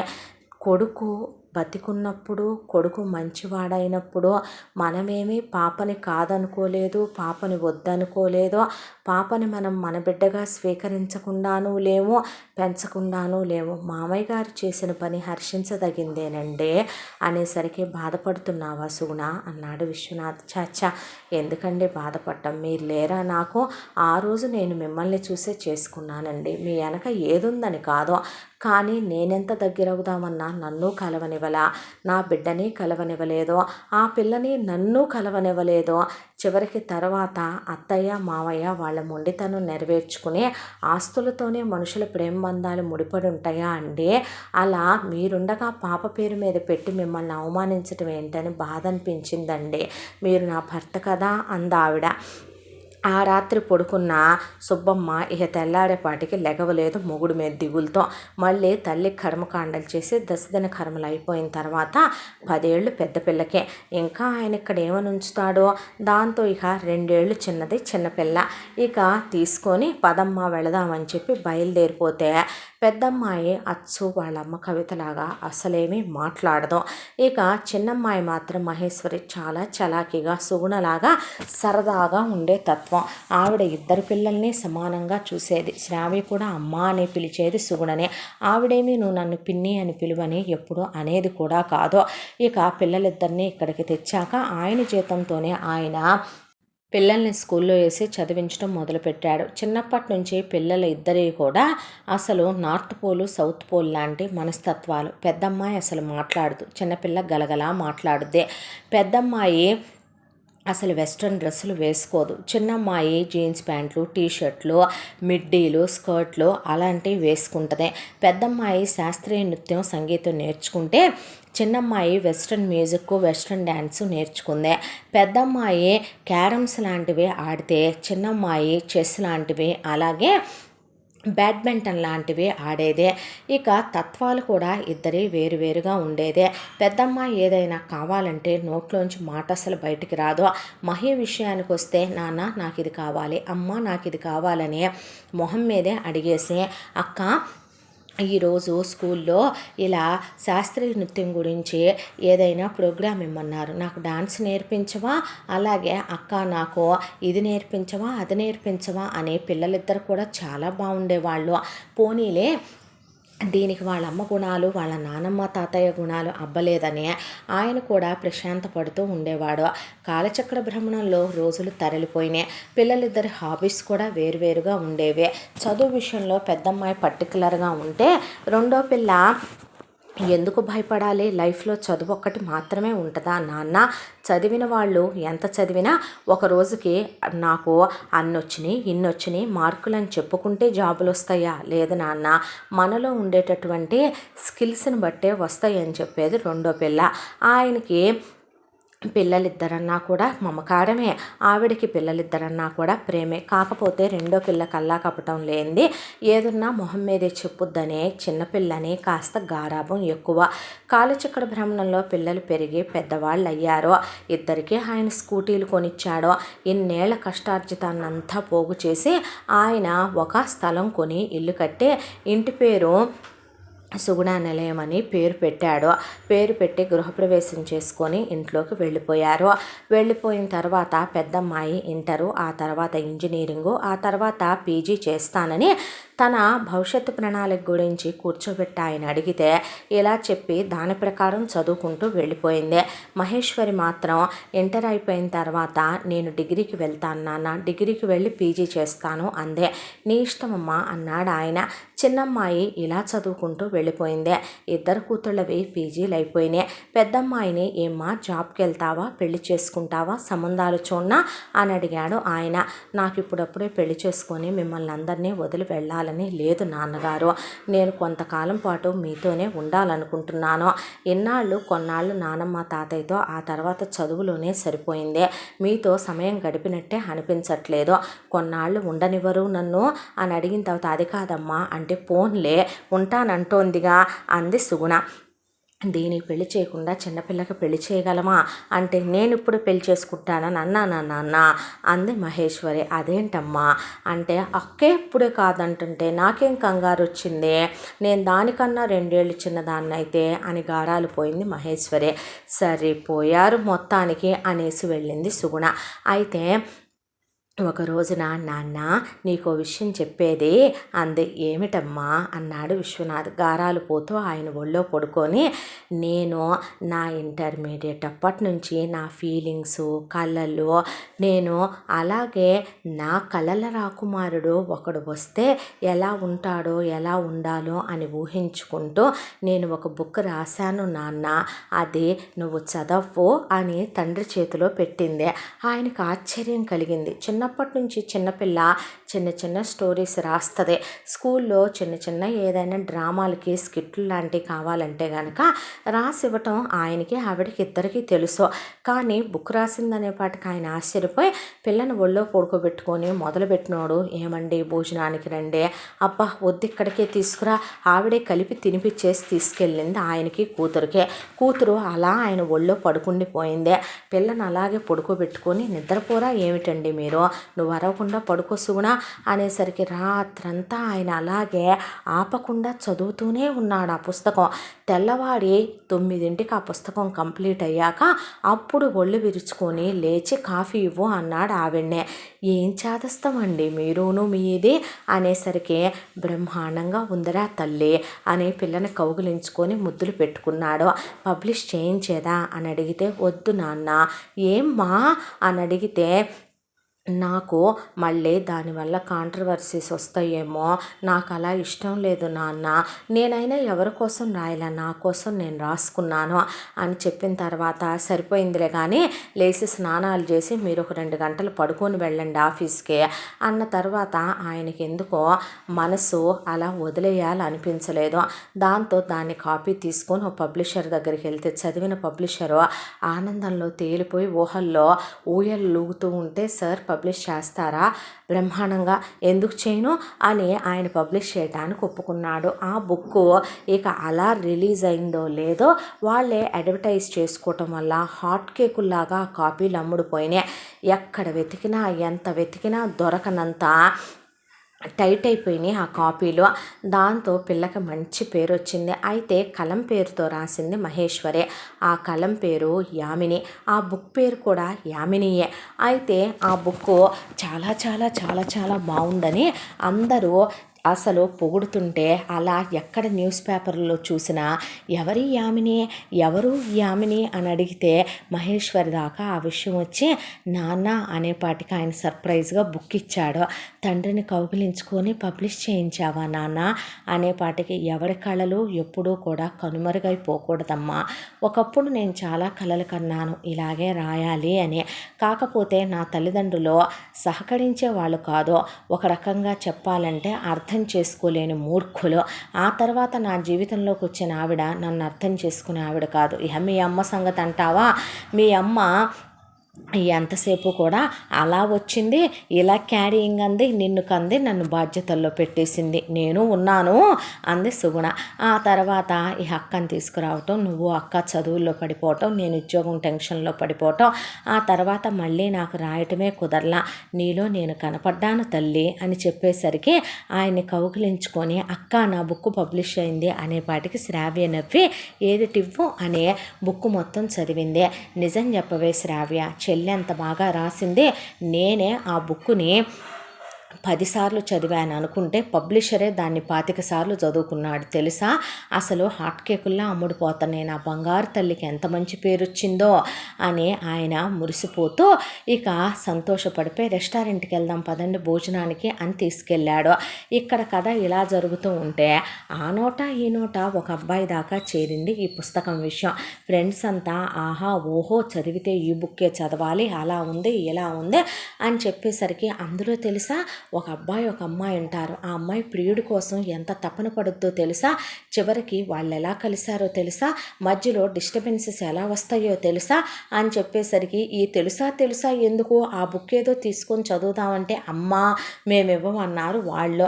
దాంతో ట్రై చేసి చేసి ఎక్కడా దొరక్కపోతే చివరికి ఆ బుక్ కన్నా ఒక 10 రెట్లు డబ్బులు ఎక్కువ ఇస్తానన్నా కూడా ఒకడు బ్లాక్లో అమ్మటానికి కూడా ఇదంటే పెద్ద పెద్ద డబ్బున్నోళ్ళు బుక్ చేసుకున్నారంటే కొట్టినంత పని చేసి బుక్ లాక్కొచ్చాడు. ఆ అబ్బాయి పేరు అరవింద్, వాళ్ళ నాన్నగారి పేరు సుందరేశ్వరరావు, ఆయన బిజినెస్ చేస్తాడు. వాళ్ళ అమ్మగారి పేరు రాజేశ్వరి. అందం అంటే పిచ్చి ఆవిడికి. ఫ్రిడ్జ్ నిండా ఎక్కడైనా ఫ్రూట్సో స్వీట్సో డెటాక్స్ వాటర్లో ఇవి పెట్టుకుంటారు, కానీ ఫేస్ క్రీములు ఫేషియల్స్ నెయిల్ పాలిష్లు లిప్స్టిక్లు మేకప్ థింగ్స్ కోసం 2 ఫ్రిడ్జ్లు మెయింటైన్ చేస్తుంది రాజేశ్వరే. ఇక సుందరేశ్వరరావుకి ఎప్పుడు చూసినా డబ్బు ధ్యాస. ధర్మంగా సంపాదించాలి, కానీ మనం కుబేరుడంత సంపాదించాలి అనేది ఆయన తీరే. ఇక ఆవిడ ఈ క్షణం మనకు నచ్చినట్టు మన బ్రతుకు మనం బ్రతకాలి. చిన్నప్పటి నుంచి అరవింద్కి ఆవిడ చెప్పేది ఒకటే, ఒరేయ్ మనిషి జీవితంలో ఎప్పుడైనా సరే కొన్ని కొన్ని జరగటం అనేది దేవుడు రాసే ఉంచుతాడు. వాటిని కర్మ సిద్ధాంతం ప్రకారం మనం చేసే మంచి పనులు ఆ ఈశ్వరేచ్ఛ ప్రకారం మారుతూ ఉంటాయని చెప్తూ ఉంటారు పెద్దలు. నేను అలాగే ఏ పాపాలు చేయలే, ఏ దరిద్రుడు నా మొగుడుగా వస్తాడోనని. ఇతనికి ముందు చాలామంది వచ్చారమ్మా, నాకు నచ్చలేదు, నాకు నచ్చినోడినే చేసుకోవాలనుకున్నాను. ఇతని పేరు సుందరేశ్వరరావు అనగానే సుందరం ఇతని పేరా, లేదంటే ఇతనిలో సుందరం ఉందా అని పెళ్లి చూపుల్లో చూస్తే మీ నాన్న బాగున్నాడు. ఆ తర్వాత మీ నాన్నతో పెళ్లి చూపుల్లో మాట్లాడాలన్నాను. అయితే కట్నం తీసుకుందాం అనుకుంటున్నావా అని అడిగా. ఏకవచనంలో మాట్లాడానని కళ్ళెత్తి చూస్తే ఏంటి అనేసరికి అబ్బే ఏం లేదని సిగ్గుపడ్డాడు. అంటే నేను చెప్పిన మాట వినే మొగుడు, నా మాట కాదన్న మొగుడని నాకు అర్థమైంది అక్కడే. ఆ తర్వాత పిలవకూడదా నేను నిన్ను అంటే, ఎవరన్నారు, భార్యాభర్తలన్నాక ఎలా అయినా పిలుచుకోవచ్చు, నీ ఇష్టం అన్న తర్వాత ఫిక్స్ అయ్యాడని అర్థమైంది నాకు. ఆ తర్వాత మా పెళ్లి చూపులో నేనేమి కట్నం ఆశించట్లేదంటే, మేము ఏమీ ఇద్దాం అనుకోవట్లేదు. అసలు ఆడపిల్లల కన్నా తల్లిదండ్రులు కట్నం అనేది ఎందుకు ఇవ్వాలి? అబ్బాయి ఏమైనా గొప్ప? అబ్బాయికి ఏమైనా 6 చేతులు 9 కాళ్ళు ఉంటాయా? లేదు కదా. అన్ని విధాల యోగ్యురాలైన ఒక అమ్మాయిని వాళ్ళ వంశం పెంచడానికి, వాళ్ళ అబ్బాయిని సుఖపెట్టడానికి, వాళ్ళ సంసారం చూసుకోవటానికి చేసుకొని తీసుకెళ్తున్నప్పుడు వాళ్ళ ఇంటి పేరు మార్చి పెట్టుకుంటున్నప్పుడు పుట్టింటోళ్ళు ఎందుకు ఇవ్వాలి అని అడిగాను. అడిగితే ఇవ్వక్కర్లేదు అన్నాడు. నచ్చేసాడ్రా, అలా చేసేసుకున్నాను. ఆ తర్వాత కొన్నాళ్ళు పిల్లల్ని కల్లా కొన్నాళ్ళు పిల్లలు లేకుండా బర్త్ కంట్రోల్స్ యూస్ చేశాను. మీ నాన్నతో చేయించా. హ్యాపీగా సంవత్సరానికి అలా ఒక 10 హనీమూన్లకి తీసుకెళ్ళా. పెళ్ళైన 5 ఏళ్ల తర్వాత ఇహ కనక తప్పదలేమనమని ఒక్కడినే నిన్ను కన్నా. ఓపెన్గా చెప్తున్నా, అందం తగ్గిపోద్దనే ఇంకొకళ్ళని కనలేదు. నీకు పాలిచ్చాను రోయ్, నేనేమి బిగుతులు తగ్గుతాయని పాలు ఇవ్వకుండా లేను. నీకు 6వ నెల వచ్చి అన్నప్రాసన అవగానే మీ నానమ్మ తాతయ్య దగ్గర పడేసా. వాళ్ళు నా కొడుకు మా దగ్గర లేడో అంటే హ్యాపీగా మనవడిని పెంచుకోమన్నా. నా లైఫ్ నాకు నచ్చినట్టు నేను ఎంజాయ్ చేసుకొచ్చా. నీ క్వాలిటీ ఎడ్యుకేషన్ ఇప్పించా. నిన్న అలాగని చాలా మమకారంగా ప్రేమగా గారాబంగా పెంచుకొచ్చా మేము. అయిపోయింది, నీకు నచ్చింది, పీజీ దాకా చదువుకున్నావు, మీ నానమ్మ తాతయ్య పోయారు. ఆ తర్వాత 10th నిన్ను తెచ్చుకున్నావు. అక్కడి నుంచి నేను ఎంత ప్రేమగా చూశాను నాన్న. ఈ క్షణం నీకు ఇది చదవాలనిపించింది, చదివే. ఇది కట్టుకోవాలనిపించింది, కట్టుకో. నీకు నచ్చిన వ్యక్తిని చేసుకోవాలనిపించింది, చేసుకో. నీకు నచ్చిన బుక్ ఈరోజు చదవాలనిపిస్తుంది, చదివే. దానికి ఎంతైనా పడే. ఇది తినాలనిపిస్తుంది, తినే. నీ లైఫ్లో ఇక్కడికి వెళ్ళి చూసి రావాలనిపిస్తుంది, చూసే. ఎవడికి తెలుసురా రేపు ఉంటామో ఉండమో. ఈరోజే మన చేతిలో ఉందే, మనకు నచ్చినట్టే బ్రతకాలి. ఇది మన జీవితం. మనకెవడైనా తీసుకొచ్చి వాడి క్యాలెండర్లో నుంచి 4 పేజీలు చించేస్తాడా? ఏ క్షణం మనిషి ఆయుష్ గ్యారంటీ ఉండి ఇక్కడికి రాలేదు. వర్షం రాకడా ప్రాణం పోకడా ఎవరికి తెలుసు నాన్న. సంపాదించడం మీ నాన్న జీవితాశయం. కాబట్టి మీ నాన్న అలా సంపాదిస్తూనే ఉంటాడు. మీ నాన్న సంపాదించి వాటిని కుప్పలు పెడుతూ ఉంటాడు. మనం తప్ప ఎవరు ఖర్చు చేస్తారో? మనిషి జీవితంలో ఏది కావాలంటే అది అనుభవించాలిరా అని చెప్తూ పెంచింది రాజేశ్వరి. అలా అని అరవింద్కి సుందరేశ్వరరావు ఆయన తల్లిదండ్రులు నేర్పించిన సంస్కారం. చాలా చలాకీగా మాట్లాడతాడు. రాజేశ్వరి చలాకీతనం ఎంత వచ్చిందో తండ్రిలాగే ఉండే రెస్పాన్సిబుల్ క్యారెక్టర్ కూడా అంతే వచ్చింది. ఇక ఆ బుక్ని అందరూ ఒకసారి చదివితే అరవింద్ మాత్రం 100 సార్లు చదివాడు. చదివిన తర్వాత మనసుకి ఒక పిచ్చి కోరిక కలిగింది. ఎలాగైనా వెళ్ళి రాసిన వాళ్ళని కలవాలి అని. దాంతో వెతికాడు. ఎక్కడా వాళ్ళ డీటెయిల్స్ లేవు. దాంతో డైరెక్ట్గా వెళ్ళి పబ్లిషర్ని అడిగితే పబ్లిషరు నోనో అన్నాడు. 3 గంటలు పబ్లిషర్తో వాదించి గొడవ పడితే పబ్లిషర్ విశ్వనాథ్ వాళ్ళ ఇంటికి ఫోన్ చేశాడు. ఒక అతను వచ్చాడండి బాబు, ఆ అబ్బాయి 3 గంటల నుంచి నన్ను పీక్కు తింటున్నాడండి. ఈ రాసిన వాళ్ళని కలవాలని, చూడాలని, మాట్లాడాలని ఉందని చెప్తున్నాడంటే విశ్వనాథ్ మహేశ్వరి వైపు చూశాడు. నాకు ఇష్టం లేదు నాన్న, నాకేదో కంగారుగా ఉంటుంది, నేను ఇప్పుడు ఎవరిని కలవటానికి సిద్ధంగా లేను అనేసరికి ఆ మాటే చెప్పి, ఇది బాబు విషయం, మరి ఇప్పుడు నన్ను ఏం చేయమంటావు? ఇక నువ్వు దయచేస్తే నా పనులు నేను చూసుకుంటానన్నాడు పబ్లిషరు. అరవింద్కి ఆ మాట కొట్టినట్టు అనిపించి ఇంటికి వచ్చిన తర్వాత వెంటనే ఒక న్యూస్ పేపర్లో యాడ్స్ వేసే అతన్ని పిలిపించి ఆ నావెల్ నాదని, ఆ నావెల్ని కాపీ కొట్టి వాళ్ళు రాశారని, అందులో ఉన్నది మొత్తం ఇదిగో నేను ఆల్రెడీ రాసుకున్న నా దాంట్లోదని, దీని మీద నేను కేసు వేయబోతున్నానని ఒక యాడ్. అలాగే నువ్వు ఎల్లుండి ఇదంతా నిజం కాదని, ఇదంతా అబద్ధమని, వాళ్ళదే ఈ నావెల్ అనుకోకుండా కొన్ని పొరపాట్లు జరిగినాయని, ఎల్లుండి క్షమాపణతో ఇంకొక యాడ్ అని చెప్పాడు. చెప్పేసరికి ఇలా ఎందుకేమన్నాడు అలా ఎందుకేమన్నాడని అర్థం కాలేదు రాజేశ్వరికి, సుందరేశ్వరరావుకి. మరి లేకపోతే నేను కలుస్తానంటే నన్ను కలవరా నాన్న, అసలు అది అమ్మాయా అబ్బాయా ఎవరో నేను తెలుసుకుందామని వెళ్తే నన్ను అలా నో అని రిజెక్ట్ చేసి పంపించొచ్చా, నేను అభిమానంతో వెళ్తే అన్నాడు అరవింద్. మొత్తానికి మీ తాత బుద్ధులు వచ్చినాయి నీకో, మీ నాన్నగారు ఆ బుక్స్ పిచ్చంతా వీడికి నేర్పించిపోయారంది రాజేశ్వరి. ఆ తర్వాత అరవింద్ చెప్పినట్టే తెల్లారి యాడ్ వచ్చింది. అది చూసిన విశ్వనాథం అమ్మ ఇలా వచ్చిందని చెప్తే కింద ఫోన్ నెంబర్ వేయించాడు అరవింద్దే. ఒళ్ళు మండిపోయి మొహమంతా ఎర్రబడిపోయి, ఇక నేను నా ఇంటర్మీడియట్ అప్పటి నుంచి ఎన్నో కలలు ఊహలు ఫీలింగ్స్ నాలో పెరిగాయన్ని పెట్టి నేను రాసుకుంటే ఎవడు నాన్న వీడు, నేను వాడిద్ది కాపీ కొట్టడం ఏంటి, అసలు ఏమనుకుంటున్నాడు నా గురించి అని ఆ ఫోన్ నెంబర్కి ఫోన్ చేసి, మిస్టర్ ఎవరనుకుంటున్నావు నువ్వు, అసలు నీ గురించి నువ్వేమనుకుంటున్నావు, నా పేరు నేనెవరో తెలుసా నీకు, అసలు నా పేరేంటో తెలుసా నీకు, అసలు మా నాన్నగారు ఎవరో తెలుసా నీకు, అసలు నేను నీది కాపీ కొట్టానంటావా నువ్వు నన్ను అనేసరికి, ఎవరు నువ్వు చెప్పను, కలం పేరు రాశానుగా అందులో అదే నా పేరు అనుకో, అలాగే పిలు అందే.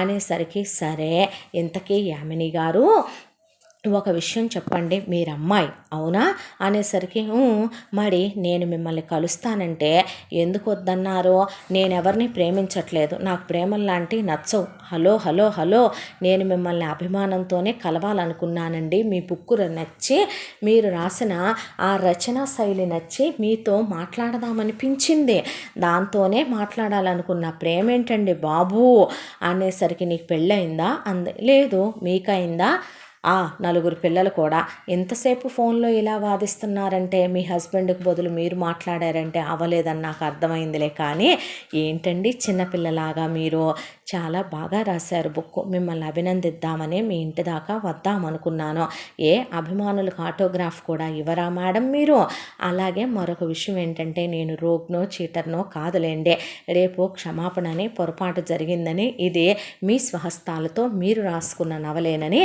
రేపు వచ్చేస్తుందిలేండి ఈ బుక్ గురించి అన్నాడు అరవింద్. అనేసరికి ఇక అలా మొదలైన వీళ్ళ పరిచయం, ఇద్దరు గంటలు బుక్ గురించి రచనల గురించి మాట్లాడుకుంటుంటే ఇలా టైం తెలియకుండా గడిచిపోయింది. ఇద్దరి ఆలోచన శైలి ఒకేలా అనిపించింది.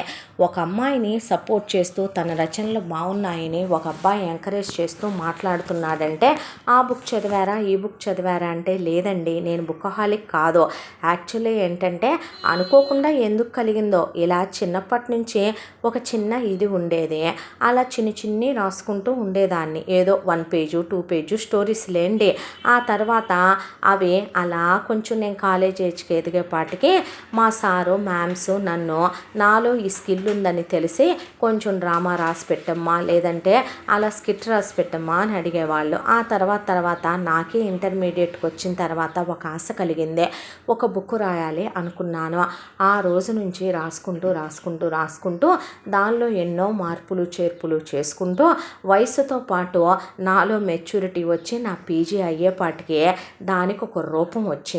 ఆ తర్వాత దాన్ని ఫేర్ చేసి మా డాడీకి ఇచ్చాను.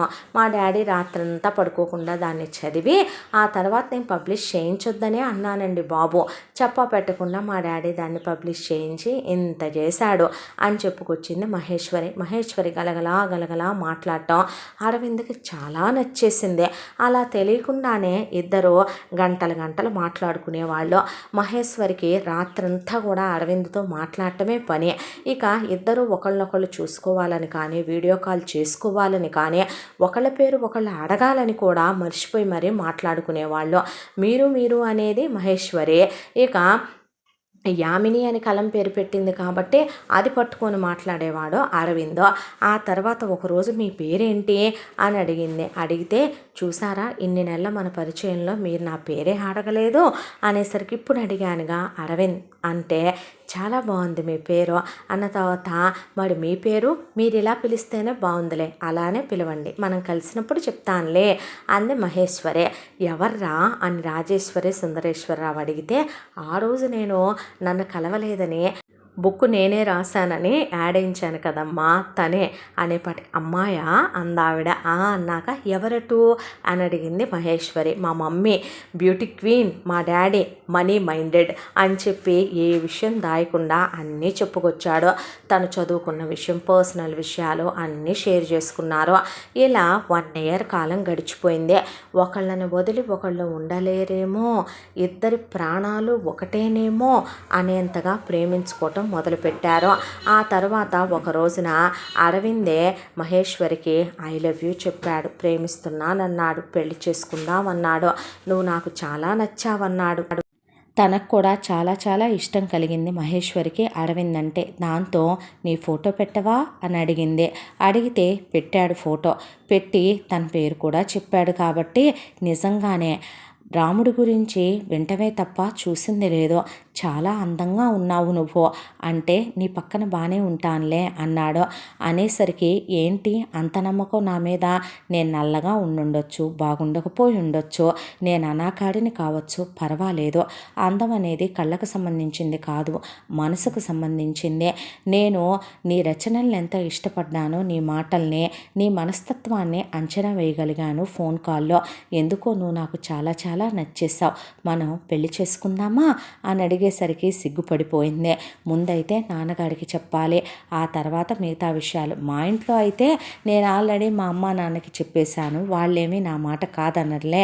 ఎంతైనా ఓన్లీ సన్నను కదా, నా హ్యాపీనెస్సే కోరుకుంటారు వాళ్ళిద్దరూ కూడా. పైగా మా మమ్మీ నాకెప్పుడు ఇలా చెప్పుద్ది, నీకు నచ్చిందే నువ్వు చేయమనమని మా బ్యూటీ క్వీను అని అరవింద్ నవ్వేశాడు. ఆ తర్వాత మహేశ్వరి విశ్వనాథ్ దగ్గరికి వెళ్ళింది. నాన్న మీతో విషయం మాట్లాడాలంటే ఏంటమ్మా అనేసరికి సుగుణ శ్రావ్య కూడా అక్కడికి వచ్చారు. ఈ ఫోటో చూడండి అని ఫోటో ఇస్తే చాలా బాగున్నాడు అబ్బాయి.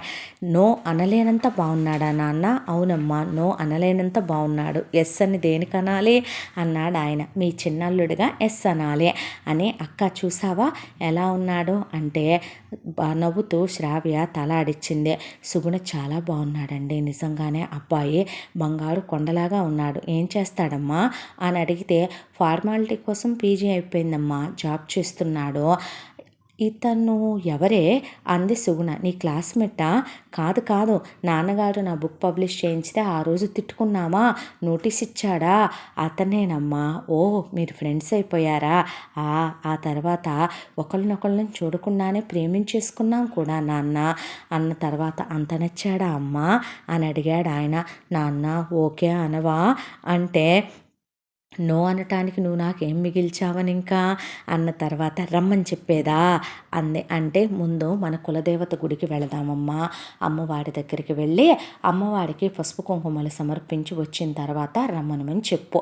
వాళ్ళ అమ్మ నాన్నల్ని తీసుకుని రమ్మను, మాట్లాడదాం. మాట్లాడిన తర్వాత అప్పుడు ముందు అక్కకి పెళ్లి చేసి తర్వాత నీకు పెళ్లి చేస్తానంటే అక్క అప్పుడే చేసుకోని అంటుందిగా నాన్న, ముందు నాకు చేసేవా? నాకు అరవింద్ చాలా నచ్చాడు నాన్న, నేను చాలా ప్రేమిస్తున్నాను నాన్న, నా గుండెల నిండా నింపేసుకున్నాను నాన్న, తను లేకపోతే బ్రతకలేను నాన్న అనేసింది మహేశ్వరి. ఆయన నవ్వి సరేలే కానీ అంటే చాలే ఊడుకుందరు, పెద్ద పిల్లకి పెళ్లి చేయకుండా చిన్నపిల్లకి పెళ్లి చేయటం ఏంటి అంది సుగుణ. అన్న తర్వాత ఏమ్మా నీకు సంబంధాలు చూసేది అన్నాడు విశ్వనాథ్ శ్రావ్యని. నాన్న ముందైతే మీరు గుడికి వెళ్ళి రండి అంది శ్రావ్య. అన్న తర్వాత ఆ తర్వాత అర్ధరాత్రి కరెక్ట్గా తెల్లవారుజామున 3 గంటలకి అరవింద్కి మహేశ్వరి ఫోన్ నుంచి మెసేజ్ వెళ్ళింది. నువ్వు పొద్దున్నే రమ్మనమని లొకేషను, అడ్రస్సు అన్ని డీటెయిల్స్ పెట్టి మెసేజ్ వెళ్ళింది. వెళ్ళేసరికి అరవింద్ తెల్లవారుజామున 3ంటికే లేచి ఫ్రిడ్జ్ నిండా వాళ్ళమ్మవే ఆ ఫేస్ ప్యాక్లు ఈ ఫేస్ ప్యాక్లు ఉంటాయి కాబట్టి పూసుకుంటా కూర్చుంటే లేచి చూసిన వాళ్ళమ్మ ఏంట్రా ఈ అవతారం అనేసరికి రమ్మనమని చెప్పిందమ్మా నా కథానాయిక, అందుకని వెళ్దామని చెప్పి మేము వచ్చేదా అన్నారు వాళ్ళు. అప్పుడే కాదు, ఫస్ట్ నన్ను రమ్మనమంది కదా, నీ వెళ్ళి తను చూడనివ్వండి అమ్మా, నా గుండె కొట్టేసుకుంటుంది, తను లేకపోతే ఈ గుండె ఆగిపోద్ది అనిపిస్తోంది నాన్న. చచ్చ, పిచ్చి మాటలు మాట్లాడుకునే ఇష్టాన్ని మేము కాదంటాం ఏంట్రా, ఒక్కగానొక్క వారసుడివే, ఇన్ని కోట్లు సంపాదించేదే నీకోసం, బిజినెస్ చూసుకో నాన్న అంటే జాబ్ చేస్తానన్నప్పుడే బలవంత పెట్టిన అమ్మా నాన్నలరా మేము, నువ్వు వెళ్ళిరా, తర్వాత మేము వచ్చి సాంప్రదాయం ప్రకారం పిల్లని అడిగి వాళ్ళ అమ్మా నాన్నతో మాట్లాడతామన్నారు వీళ్ళు. ఈలోగా అక్కడ తెల్లారిపోయింది. సుగుణ హడావిడిగా అమ్మవారికి చీర, పసుపు కుంకుమలు, గాజులు, ఆవిడ అక్కడ పొంగల్ చేసుకోవటానికి సామాగ్రి, ఇక విశ్వనాథ్ ఆయన కారు అవన్నీ తీసుకుని రెండమ్మ బయలుదేరండి వెళదామనేసరికి నాకు ఒంట్లో బాగాలేదులే నాన్న, నేను రాకూడదు, మీరు వెళ్ళండి అంది శ్రావ్య. ఏమైంది అన్నాడు విశ్వనాథ్. అబ్బబ్బా, వయసు వచ్చింది, ఇద్దరు ఆడపిల్లల తండ్రివి నువ్వు, అలా అడగొచ్చా పిల్లల్ని? ఓ సరే పోనీ ఆగుదామా? ఎందుకు నాన్న ఆగటం, బయలుదేరాలనుకున్నప్పుడు వెళ్ళండి మీరు అంది శ్రావ్య. అయ్యో అక్క, నువ్వు రాకుండానా అంది మహేశ్వరి. పర్వాలేదులేవే, వెళ్తోంది నీ పని మీద కదా, నా గురించి ఆగటం ఎందుకు, అలా ఆగకూడదంటారు ఒక పని మొదలుపెట్టినప్పుడు, వెళ్ళండి అమ్మా అంది శ్రావ్య. జాగ్రత్త అమ్మా, జాగ్రత్తగా ఉండు, నీకోసమని వంట చేశాను, టిఫిన్ చేశాను, జ్యూస్ అవి చేసి ఫ్రిడ్జ్లో పెట్టాను, ఫ్రూట్స్ అవి కట్ చేసి పెట్టాను, అమ్మా నేనేం చిన్నదాన్ని కాదు, తింటానులే, మీరు వెళ్ళండి అని వాళ్ళని బయలుదేరదీయించింది శ్రావ్య. ఆ తర్వాత వచ్చి అరవింద్ ఆ శాసగా ఇంటి బెల్లు కొట్టాడు. మంచి శారీ ఒకటి కట్టుకొని, మంచి పర్ఫ్యూమ్ కొట్టుకొని, బ్యూటీ పార్లర్ వాళ్ళని పిలిపించుకొని, బాడీ పాలిషింగ్ చేయించుకొని, హెయిర్ స్ట్రైట్నింగ్ చేయించుకొని, చాలా అందగత్తెలా ముస్తాబై శ్రావ్య డోర్ ఓపెన్ చేసేసరికి అరవింద్, శ్రావ్య నువ్వా, ఏంటిక్కడ అన్నాడు. అనేసరికి మా ఇంటికి వచ్చి నన్ను ఏంటిక్కడ అని అడిగితే, అనేసరికి మీ ఇల్లా అంటే ఆ బుక్ రాసింది అనేసరికి, నువ్వా, నీలో ఇంత టాలెంట్ ఉందా, అదేంటి, ఇంటర్ నుండి పీజీ వరకు క్లాస్మేట్స్ మన ఇద్దరం, అప్పుడు చండాలంగా దరిద్రంగా ఉండేదానివిలే నువ్వు, అదే కాక క్లాసులో ఒక మూలకెళ్ళి కూర్చొని ఆలోచించుకునే దానివి, అన్నాళ్లలో నేను అసలు నీ మీద ఎప్పుడూ ఫోకస్ చేయలేదు, ఆ తర్వాత ఇంటరు, ఇంజనీరింగు, పీజీ అయిపోయిన తర్వాత ఏం చేస్తున్నావు ఇప్పుడు అసలు అంటే, ఏం చేయట్లా, ఇంట్లోనే ఉంటున్నా, మళ్ళీ కొత్త బుక్ ఏదో రాస్తున్నానన్నావు, కొంచెం అయింది అన్న తర్వాత, చూపించొచ్చుగా నాకు, ఇప్పుడు కాదు అన్న తర్వాత, ఏంటి విశేషాలు అన్న తర్వాత, రా లోపలికి అందే. వచ్చిన తర్వాత కూర్చున్నాడు. జ్యూస్ తానా, తెచ్చిచ్చింది సుగుణ చేసి పెట్టెళ్ళిన జ్యూస్ చాలా టేస్ట్గా ఉంది, నీకన్నానా అంది శ్రావ్య. బో, మేడంకి బాగా మాటలు వచ్చే, నీలో ఇంత టాలెంట్ ఉందని, ఇన్ని మాటలు వచ్చని నేను అనుకోలేదు, ఫోన్లో మాట్లాడినట్టు మాట్లాడవేంటి, అసలు నీ వాయిస్ బయటికి ఫోన్లోకి ఎంత డిఫరెన్స్ ఉందో తెలుసా అన్నాడు అరవింద్. ఫోన్లో అంటే నువ్వు కనిపించవు సారు, ఎదురుగా నువ్వు కనిపించట్లేదా అనేసరికి, కనిపిస్తే మేడంకి మాటలు రావట్లేదా అని గట్టిగా హక్ చేసుకొని కిస్ చేశాడు. అవును, ఇంట్లో ఎవరు లేరా అనేసరికి, అమ్మ నాన్న చెల్లి గుడికి వెళ్ళారు, అక్కన్నావు అన్నాడు. అదే నీతో మాట్లాడుతుంటే ఏం మాట్లాడతానో నా గురించి నాకే తెలియదు బాబు, అక్క కాదు చెల్లి, అమ్మ నాన్న చెల్లి కలిసి టెంపుల్కి వెళ్ళారు, అందుకే నన్ను రమ్మన్నావా అనేసరికి, అవును, నచ్చానా నేను నీకు అని అడిగితే, నీ బుక్ చాలా బాగుంది, నీ థాట్స్ చాలా బాగున్నాయి అన్నాడు. అనేసరికి శ్రావ్యకి లోపల ఒళ్ళు మండిపోయింది. దాంతో ఏం మాట్లాడలేదు. అలా సాయంత్రం వరకు కబుర్లు చెప్పుకొని కలిసి లంచ్ చేసి అయిపోయిన తర్వాత, ఆంటీ అంకుల్ని నీ కలిసి వెళ్ళేదా, ఇవేనా మీ ఫ్యామిలీ ఫొటోస్, ఆంటీ చాలా అందంగా ఉన్నారు, అంకుల్ చాలా హ్యాండ్సమ్గా ఉన్నారు, తనేనా మీ సిస్టరు, చాలా బాగుంది తను అన్న తర్వాత, అవును ఇదే నా ఫ్యామిలీ అన్నాక, అన్నాళ్లలో ఎప్పుడు మనం ఫ్రెండ్స్ కూడా కాదు కదా, దాంతో నేను ఎప్పుడు నీతో మాట్లాడటమే అవ్వలేదు సుమా అన్నాక, ఇప్పుడు డైరెక్ట్గా నా మొగుడివే అయిపోతున్నావుగా అన్న తర్వాత, సరే మరి అలాగైతే ఆంటీ అంకుల్ వచ్చాక వాళ్ళ బ్లెస్సింగ్స్ తీసుకొని వెళ్ళేదా, వద్దు వాళ్ళు వచ్చేపాటికి లేట్ అయిపోద్ది, ఆ టైం వరకు నువ్వు నేను ఇద్దరమే ఉంటాం కరెక్ట్ కాదు, అది కాదు వద్దంటున్నాగా ప్లీజ్, చూస్తే బాగోదు ఎవరైనా అనేసరికి, సరేలే, అసలే శ్రావ్యకి నోట్లోంచి మాటలు రావని అరవింద్కి తెలుసు, దాంతో నేను రేపే అమ్మా నాన్నని తీసుకొని వస్తానని వెళ్ళిపోయాడు. తెల్లారి వాళ్ళ అమ్మా నాన్న వెంట పెట్టుకొని వచ్చి వస్తున్నానని మెసేజ్ చేసేసరికి మహేశ్వరికి కాళ్ళు చేతులు ఆడలేదు. టిప్ టాప్గా రెడీ అవుతుంటే వెనకే నుంచొని శ్రావ్య మహేశ్వరిని చూస్తుంటే, అక్క ఈ స్కర్ట్ బాగుందా, ఈ టాప్ బాగుందా, ఇదిగో డాడీ నేను కలిసి వెళ్ళినప్పుడు షాప్ చేసుకొచ్చాం ఇదే అనేసరికి అంది శ్రావ్య. అన్న తర్వాత ఇక బెల్లు మోగుతుంటే, వచ్చినట్టున్నారు డాడీ అంటే వెళ్ళి నువ్వే తీయమ్మా అన్నాడు విశ్వనాథ్. వెళ్ళి తలుపు తీస్తే హాయ్ అని చాలా క్యాజువల్గా పలకరించాడు అరవిందో. ఇక మహేశ్వరిని అనేపాటికి హాయ్ అంది. అన్న తర్వాత లోపల రావచ్చా రండి అని సిగ్గుపడి వాళ్ళమ్మ వెనక్కి వెళ్ళిపోయింది. అబ్బాయి ఫోటోలో కన్నా ఇంకా బాగున్నాడండి అంది సుగుణ. నా చిన్న కూతురు సెలక్షన్ ఏంటనుకుంటున్నావు మరే అని వీళ్ళే ఎదురెళ్ళి వాళ్ళని ఆహ్వానిస్తే రాజేశ్వరి సుందరేశ్వరరావు కూర్చొని వాళ్ళ గురించి, వాళ్ళ బిజినెస్ల గురించి, వాళ్ళ స్థిరచరాస్తుల గురించి, మా ఆవిడ అందం తగ్గిపోద్దని ఒకడే కొడుకుని కందలేండి బావగారు, పుట్టలేదు అనుకోకండి మీరు అనేస్తే, అబ్బా ఇప్పుడు అది అవసరం మరి అన్న తర్వాత, అన్నయ్య గారు అమ్మాయిని మా ఇంటికి ఎప్పుడు పంపించేస్తారు చెప్పండి, అమ్మాయిని నేను పుట్టబొమ్మలా రెడీ చేసుకోవాలి అంటే తను పెద్దగా మేకప్ వాడదలే మమ్మీ, సింపుల్గా ఉంటుంది అన్నాడు అరవింద్. అవునా అన్న తర్వాత, పర్లేదు మనం నేర్పించేద్దాం లేరా అన్న తర్వాత, వదిన గారు మీరు వంటల్లో ఏమేమి స్పెషల్స్ చేస్తారో ఇతగాడికి నేను ఒక్కటే చెప్తున్నాను అన్నయ్య, కానీ కట్నం నా మొగుడికి ఇవ్వాల, ఆయన ఆడపిల్లల కన్నమ్మా నాన్నలు ఎందుకు కట్నం ఇవ్వాలంట, అది నచ్చే ఇతగాడు నన్ను పెళ్లి చేసుకున్నాడు, మీరు అలాగే పిల్లనం పేండి చాలు పట్టుకెళ్ళిపోతాం అని చాలా స్వతంత్రంగా ఆవిడ మాట్లాడుతుంటే ఆవిడ సంతోషపడిపోయి ఆవిడ గబగబా టిఫిన్లో అవి తీసుకొచ్చి అక్కడ పెడితే, ఆంటీ మీ వంట చాలా బాగుంది, మీరు చాలా స్మార్ట్గా ఉన్నారు అంకుల్ అన్న తర్వాత, ఏంటి మహి దాక్కొని బయటికి రావట్లేదు సిగ్గా, చాలా క్యూట్గా ఉన్నావు నువ్వు, నిజం చెప్పాలంటే నువ్వు చాలా చాలా బాగున్నావు తెలుసా అనేసరికి సిగ్గుపడేసరికి అన్నయ్య గారు వెంటనే ఎంగేజ్మెంట్కి ముహూర్తాలు పెట్టించేసుకొని మొత్తం సెలబ్రేషన్స్ మావే బావగారు, తర్వాత ధూమ్ధామ్గా చేయాలి, ఒక్కడే కొడుకు పెళ్ళి, మెహందీలు, హల్దీలు, సంగీతులు, మాకు చాలా కళలు ఉన్నాయండి, ఆ తర్వాత అమ్మాయిని అబ్బాయిని హనీమూన్ పంపించేయాలి, నేను ఆల్రెడీ వస్తూనే కోడల కోసం డైమండ్ నెక్లెస్, చీర అన్నీ రెడీగా కొని తెచ్చేసుకున్నాను, మీరు అనుమతిస్తే పసుపు కుంకాలు పెట్టి వెళ్ళేదా అన్నయ్య గారు అనేసింది రాజేశ్వరి. అన్నాక సుగుణ విశ్వనాథ్ ఒకళ్ళ మొహాలు ఒకళ్ళు చూసుకున్న తర్వాత, కొంచెం టైం తీసుకుంటే దేనికన్నయ్య టైము అన్న తర్వాత,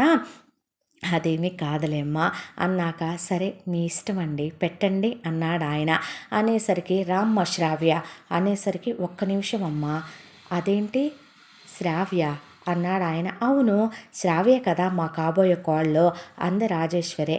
శ్రావ్య మీ కాబోయే కోళ్ళు ఏంటమ్మా, అవును అంకుల్ మీకు విషయం తెలుసా, ఇంటర్ నుంచి పీజీ వరకు మేమిద్దరం క్లాస్మేట్సా, అవును అంకుల్, కానీ తనెప్పుడు నాతో మాట్లాడలేదా, మీ బుక్ చదివిన తర్వాత నేను ఎంత ఇష్టపడ్డానో తెలుసా, నేను ఆ బుక్ని ఆ తర్వాత తన మాటల్ని ఎంత ప్రేమించానో, పేరు చెప్పమంటే ఎన్నిసార్లు అయినా చెప్పలేదు తెలుసా, పెన్నేం అలాగే పిలవమందే, ఆ తర్వాత ఇప్పుడు నిన్నొచ్చానా, నిన్న తను రమ్మనమందా, నాకు మెసేజ్ చేసిందా, నిన్నొచ్చానా, నిన్నంతా నేను ఇక్కడే ఉన్నాను అంకుల్, తన్ని చూసి వెళ్ళాను అనేసరికి, నిన్న పీరియడ్స్ వచ్చినాయి అంది కదా ఇదే అని, ఒక్క నిమిషం అమ్మా అన్నాడు విశ్వనాథ్. ఏంటన్నయ్య, ఒక్క నిమిషం నేను మా పూజారికి ఫోన్ చేసి వస్తాను. అలాగే అన్నయ్య అన్నాక, అమ్మ ఈరోజు కాదు రేపు ముహూర్తం బాగుందంట, ఒక్క 2 రోజుల తర్వాత మీరు అలాగే ఒకసారి గుడికి వెళ్దాము, గుడికి వెళ్ళి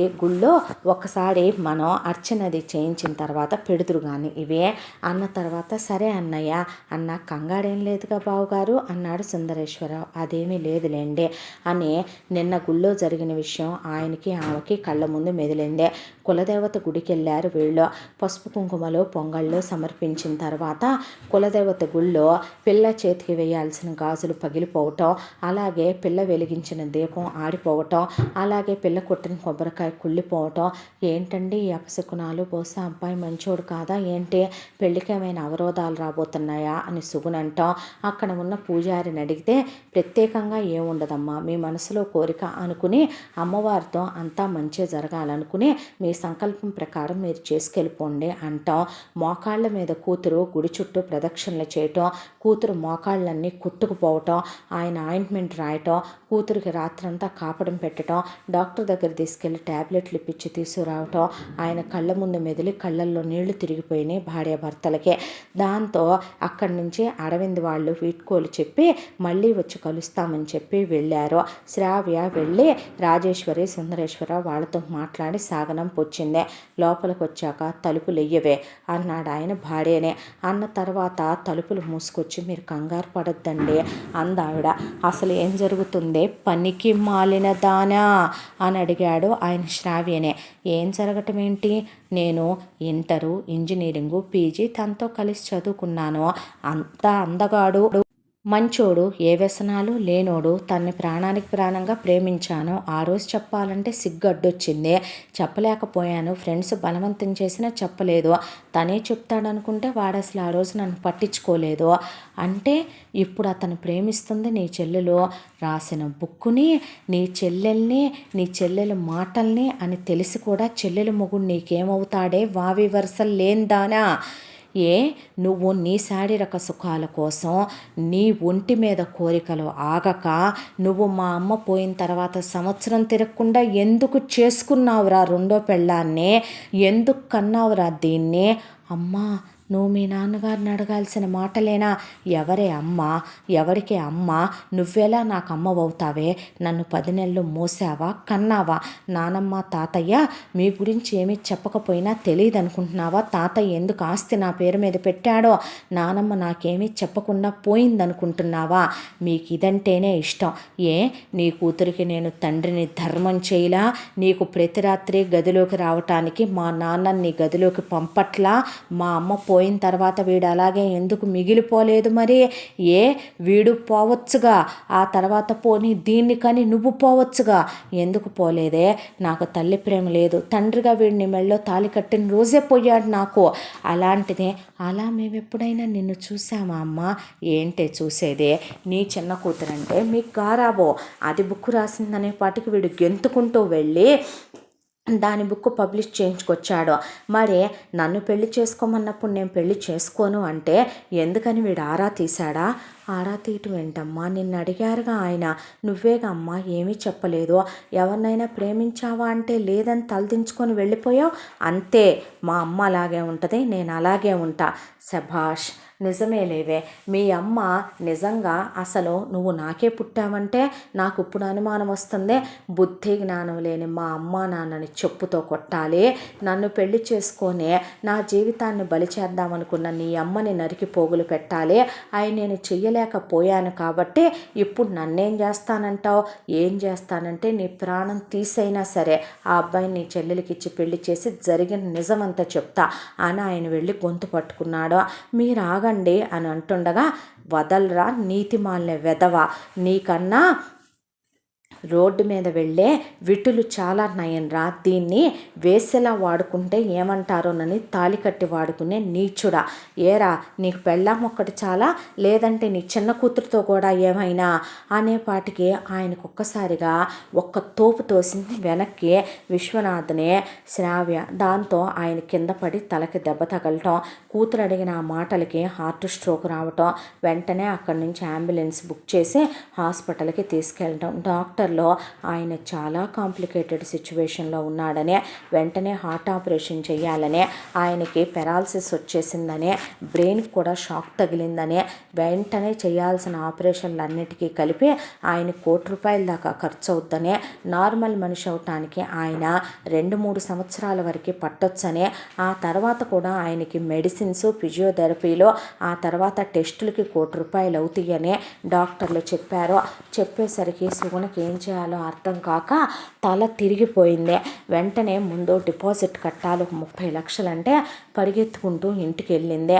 ఆయన జీతం మీద చేయించిన ఆవిడకి, చిన్న కూతురికి చేయించిన నగలు పెద్ద కూతురికి ఆల్రెడీ అత్త లాకర్లో కుప్పలు కుప్పలు పెట్టే పోయింది. కాబట్టి ముందయి తీసుకెళ్ళి అమ్మితే వాడు కాస్త అవసరంలో ఉండి తెచ్చారని 30 లక్షలు ఇస్తానన్నాడు. ఎంతో కొంతని తీసుకెళ్ళి హాస్పిటల్లో కట్టారు. కట్టిన తర్వాత మిగతా వాటికి కూడా మీరు ఏర్పాట్లు చేసుకోండి మేడం, రేపే ఆపరేషను అనేసరికి శ్రావ్య పదమ్మ బ్యాంకులో నీ పేరు మీదే ఉన్నాయి కదా అమౌంట్ అంతా కూడా, ఒక 2 కోట్లు అంట డ్రా చేద్దు కానీ పదవే, నాన్నగారికి ఆపరేషన్ చేయించాలి అనేసరికి ఎందుకు చేయించాలి, మా అమ్మే పోయినప్పుడు ఇంకా వాడెందుకు నాకు, ఏం చేసుకోవటానికి, నిజాలేదో చెప్తానన్నాడు కదా వాడు. ఎటు ఇప్పుడు ఆ నిజాలేదో మీరు చెప్తారు, చెప్పాక వాడు నన్ను చీ అంటాడు, చీయన్ని చిన్న కూతుర్ని చేసుకుంటాడు, దీంతో కులుకుతాడు. నాకు తల్లి లేదో, తండ్రిగా వీడు నాకు ప్రేమను పంచలేకపోయాడు. నానమ్మ తాతయ్య వాళ్ళ ఆయుష్ అయిపోయి నా 10 ఏళ్లకే పోయారు. నిన్ను నేనెప్పుడు అమ్మగా అనుకోలేదు. నా ప్రేమను నేను ఎందుకు త్యాగం చెయ్యాలి? ఏ సుగుణ, జీవితంలో నేనే అన్నిటినీ ఇచ్చేసుకుంటూ వెళ్ళాలి.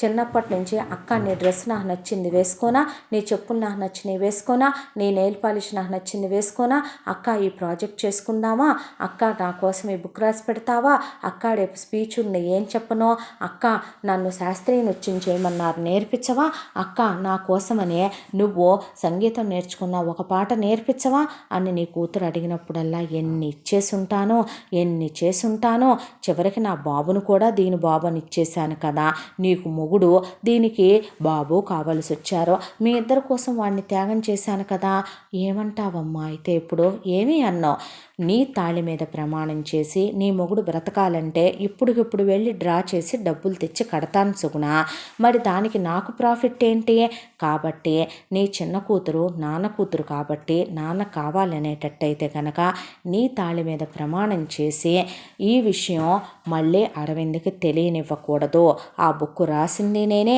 రేపు బుక్కు రాయబోయేది నేనే, అసలు నేనే ఆ బుక్కు రాశాను యామిని అనే పేరుతో, నేను మేనేజ్ చేసుకోగలను అనే ఇది చెప్పాలి. నాకు నువ్వు వీడు కలిసి కన్యాదానం చేసి పెళ్లి చేసి అత్తారింటి పంపాలి. తర్వాత ఎటు మీ ముఖం నేను చూడను. తాతయ్య నానమ్మ పెట్టిన ప్రాపర్టీలు నాకున్నాయి కాబట్టి నా బతుకు నేను నా మొగుడితో హ్యాపీగా బతికేస్తా. నీ చిన్న కూతురికి గంతకు దగ్గ బొంత ఎవడో ఒకడు దొరుకుతాడు, వేసి కట్టుకో. నా లైఫ్లో మళ్ళీ నీ చిన్న కూతురు రాకూడదు. గతం ఎప్పటికీ అరవింద్కి కానీ వాడు అమ్మా బాబులకు కానీ తెలియటానికి వీల్లేదు అంది శ్రావ్య. అనేసరికి సుగుణ అలాగే నిలబడిపోయింది. నిలబడేసరికి చెయ్యి, నువ్వు నీ తాళి మీద ప్రమాణం చేయి, నీ కూతుర్ని మంచంలో ఉన్నాడే వాడి మీద నీ మీద నీ తాళి మీద ప్రమాణం చేయమనో, ఆలోచించుకోండి పర్వాలేదు, టేక్ యువర్ ఓన్ టైం.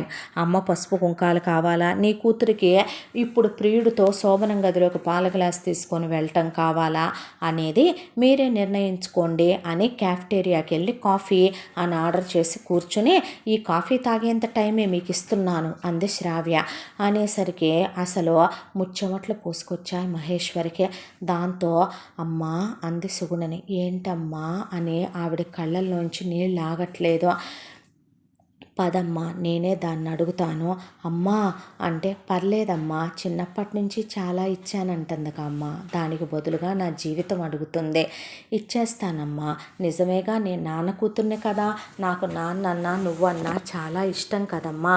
తల్లి పసుపు కుంకాలని పణంగా పెట్టి తండ్రి చావు మీద నుంచి తండ్రి చితిమంటల్ని అగ్నిసాక్షి చేసుకొని పెళ్లి చేసుకునే కూతుర్ని కాదమ్మా నేను. తల్లిని విధవరాలుగా చూస్తూ నాకు పసుపు కుంకాలు పంచమ్మా అని అడిగే కూతుర్ని కాదే అనేసరికి ఆవిడ పేగులు తెగేలా ఏడ్చింది. దాంతో ఇక వెళ్ళి అక్క ఇవ్వు డబ్బులు అనేసరికి చేయి ప్రమాణం తండ్రి మీద చేసి తల్లి మీద చేసి అక్కడున్న దేవుడి మీద చేసి తల్లి మంగళసూత్రాలు బయటికి లాగింది శ్రావ్య. వాటి మీద చేసిన తర్వాత ఇదిగో అరవింద్ ఫోటో చెయ్యవే వాడి మీద కూడా అనేసరికి చెయ్యి వణికిపోతూ అలా అరవింద్ మీద కూడా ప్రమాణం చేసింది. చేసిన తర్వాత నా కాళ్ళు పట్టుకోవే నువ్వు అన్నాక సుగుణ దేనికమ్మా అంత పాపం, అదేం చేసిందే, ఏం చేసిందా, నాకు నచ్చినోడే దీనికి నచ్చటం ఏంటి, ఎంతకాలంగా ఇది వాడితో ఫోన్లో మాట్లాడిందా లేదా, వాడిని రెచ్చగొట్టిందా లేదా, అంటే వాడికి దీని మీద ఫీలింగ్స్ క్రియేట్ అయ్యాయా లేదా, అంటే ఇది తప్పు చేసినట్టే కదా సుగుణ.